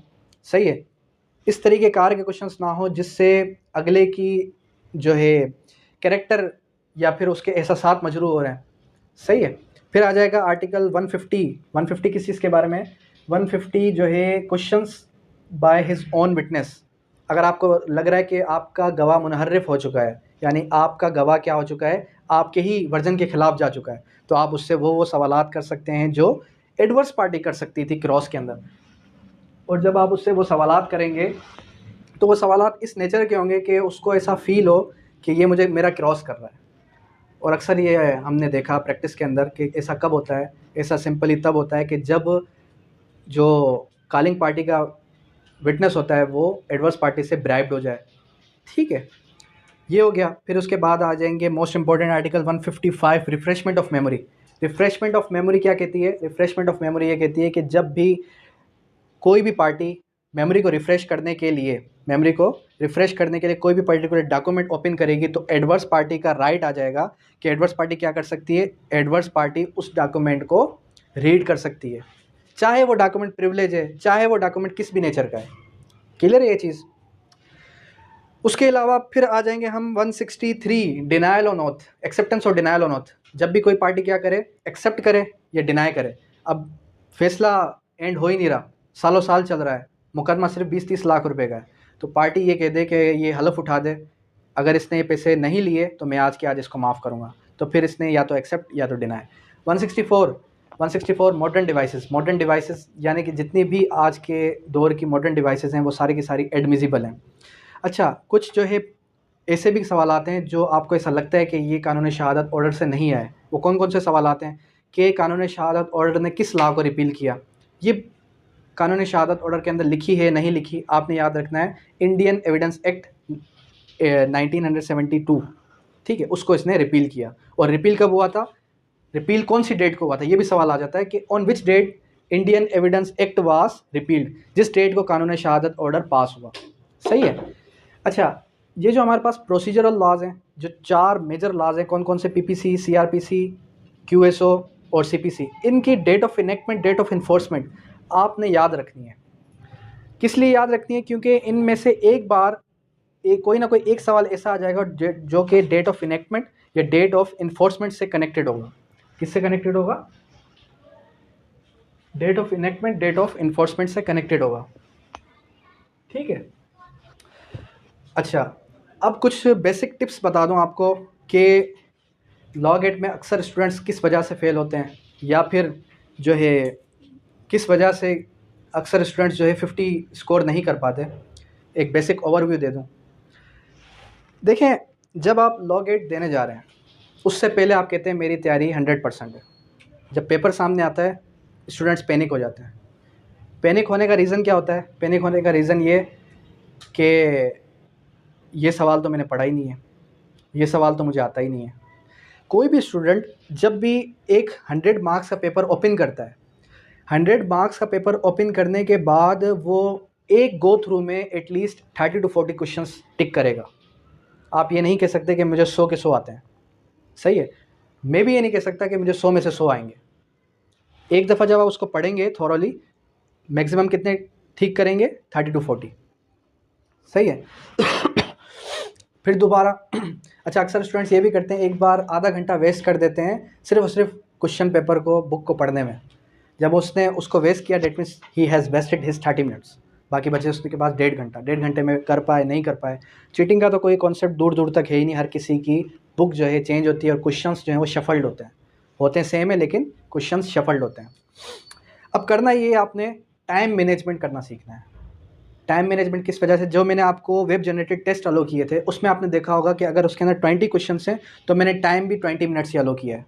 अगर उसके अंदर 30 क्वेश्चन हैं, मैंने टाइम भी आपको 30 मिनट्स अलो किया है। उसका रीज़न क्या है? उसका रीज़न सिंपली ये है ताकि स्टूडेंट्स ये कर सकें कि यार अब मेरे पास 4 मैंने क्लिक कर लिए और मैंने 4 मिनट में किए या 6 मिनट में किए हैं, ताकि वो टाइम को मैनेज कर सके। अंडरस्टैंड? दूसरी बात ये कि जो अक्सर वो गोल सर्किल होता है, उस गोल सर्किल के आउट चले जाते हैं स्टूडेंट्स, तो उनका 1-2 क्वेश्चन ऐसे ही ज़ाया हो जाते हैं। तो आपने ये, अगर आप चाहें बबल शीट कोई पिक कर लें, कोई इंटरनेट से बबल शीट उठा लें, या अगर नहीं है अवेलेबल तो मुझसे ले लें। उस बबल शीट पे गोल दायरा बनाना सीख लें। पेन काम नहीं कर रहे होते, या फिर ये समझ में नहीं आता कि यार स्टार्ट कहाँ से लेना है। स्टार्ट करना इस तरीके से, क्वेश्चन 1 पढ़ा, आ रहा है तो ठीक है, नहीं आ रहा तो छोड़ दें, आगे बढ़ें। दूसरा क्वेश्चन देखा, तीसरा देखा, चौथा देखा, जो आ रहा है करते जाएं, नहीं आ रहा उसको छोड़ते जाएं। फिर सेकंड गो थ्रू में आपने क्या करना है, जो आपको लग रहा है बी और सी में से कोई एक ठीक होगा तो वो ठीक कर दें, या आपको ऐसा लग रहा है कि यार ए और बी दोनों के दोनों ही सही हैं और क्वेश्चन 3 का मुझे आइडिया है ही नहीं और क्वेश्चन 4 कह रहा है ऑल ऑफ दीज, तो इसका आंसर ऑल ऑफ दीज ही होगा। सही है, क्योंकि जाहिर सी बात है आंसर एक ही सही हो सकता है, दो आंसर सही नहीं हो सकते, लेकिन आप 100% श्योर हैं कि इसके आंसर्स जो हैं दो ही क्या हैं, दो के दो सही हैं, सो डेफिनेट सी बात है कि वो उसका फिर all of these he correct होगा। सही है। अच्छा, अभी लास्ट टाइम ये हुआ कि जो हमारे पास लागेट हुआ था 7 जनवरी वाला, उसमें ये हुआ कि जो हमारे पास क्रिमिनल लॉ का पोर्शन था उसके अंदर पीपीसी और सीआरपीसी मिक्स्ड आया। लॉ ऑफ एविडेंस का था तो उसके अंदर क्यूएसओ था। जूरिस्प्रूडेंस में उन्होंने क्या किया, जूरिस्प्रूडेंस में उन्होंने जो है इंग्लिश, मॉडर्न और इंटरनेशनल तीनों मिक्स कर दी। कॉन्स्टिट्यूशन के अंदर उन्होंने क्या किया, कॉन्स्टिट्यूशनल केसेस और कॉन्स्टिट्यूशन ऑफ पाकिस्तान भी मिक्स कर दी। तो स्टूडेंट्स क्या हो गए, स्टूडेंट्स बहुत ही जो है शौक हो गए कि ये तो इसका पोर्शन है या उसका पोर्शन है। तो ये आप अपना माइंड बना के जाएं कि आपने जो क्वेश्चंस पढ़ रहे हैं ये क्वेश्चन किस पार्ट का हिस्सा है, इंटरनेशनल लॉ का है, मॉडर्न जूरिस्प्रूडेंस का है, इस्लामिक जूरिस्प्रूडेंस का है। इससे क्या होगा, इससे आप टाइम को मैनेज करना भी सीख जाएंगे और आप उसको आंसर करना भी सीख जाएंगे। ठीक है।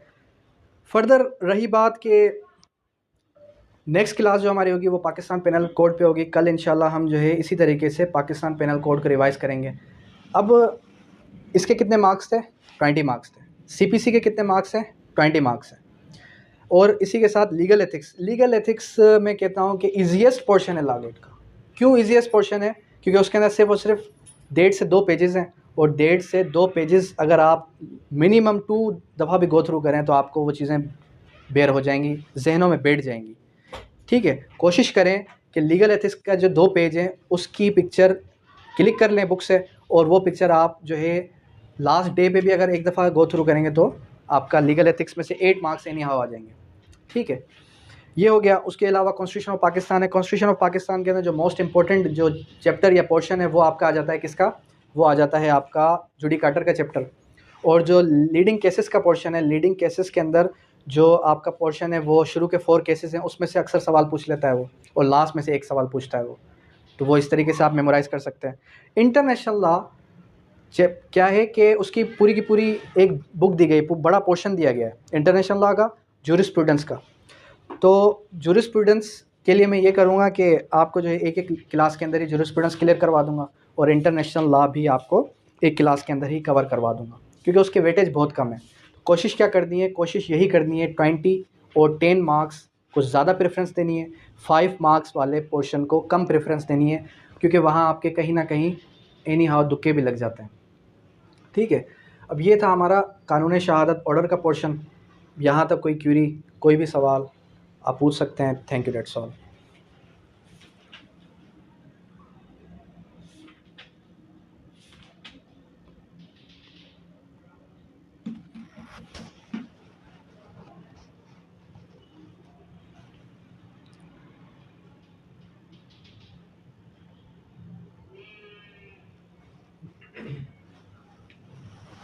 जी, यहाँ तक कोई क्वेश्चन है आपको मिस्टर फराज? सर ओके थी।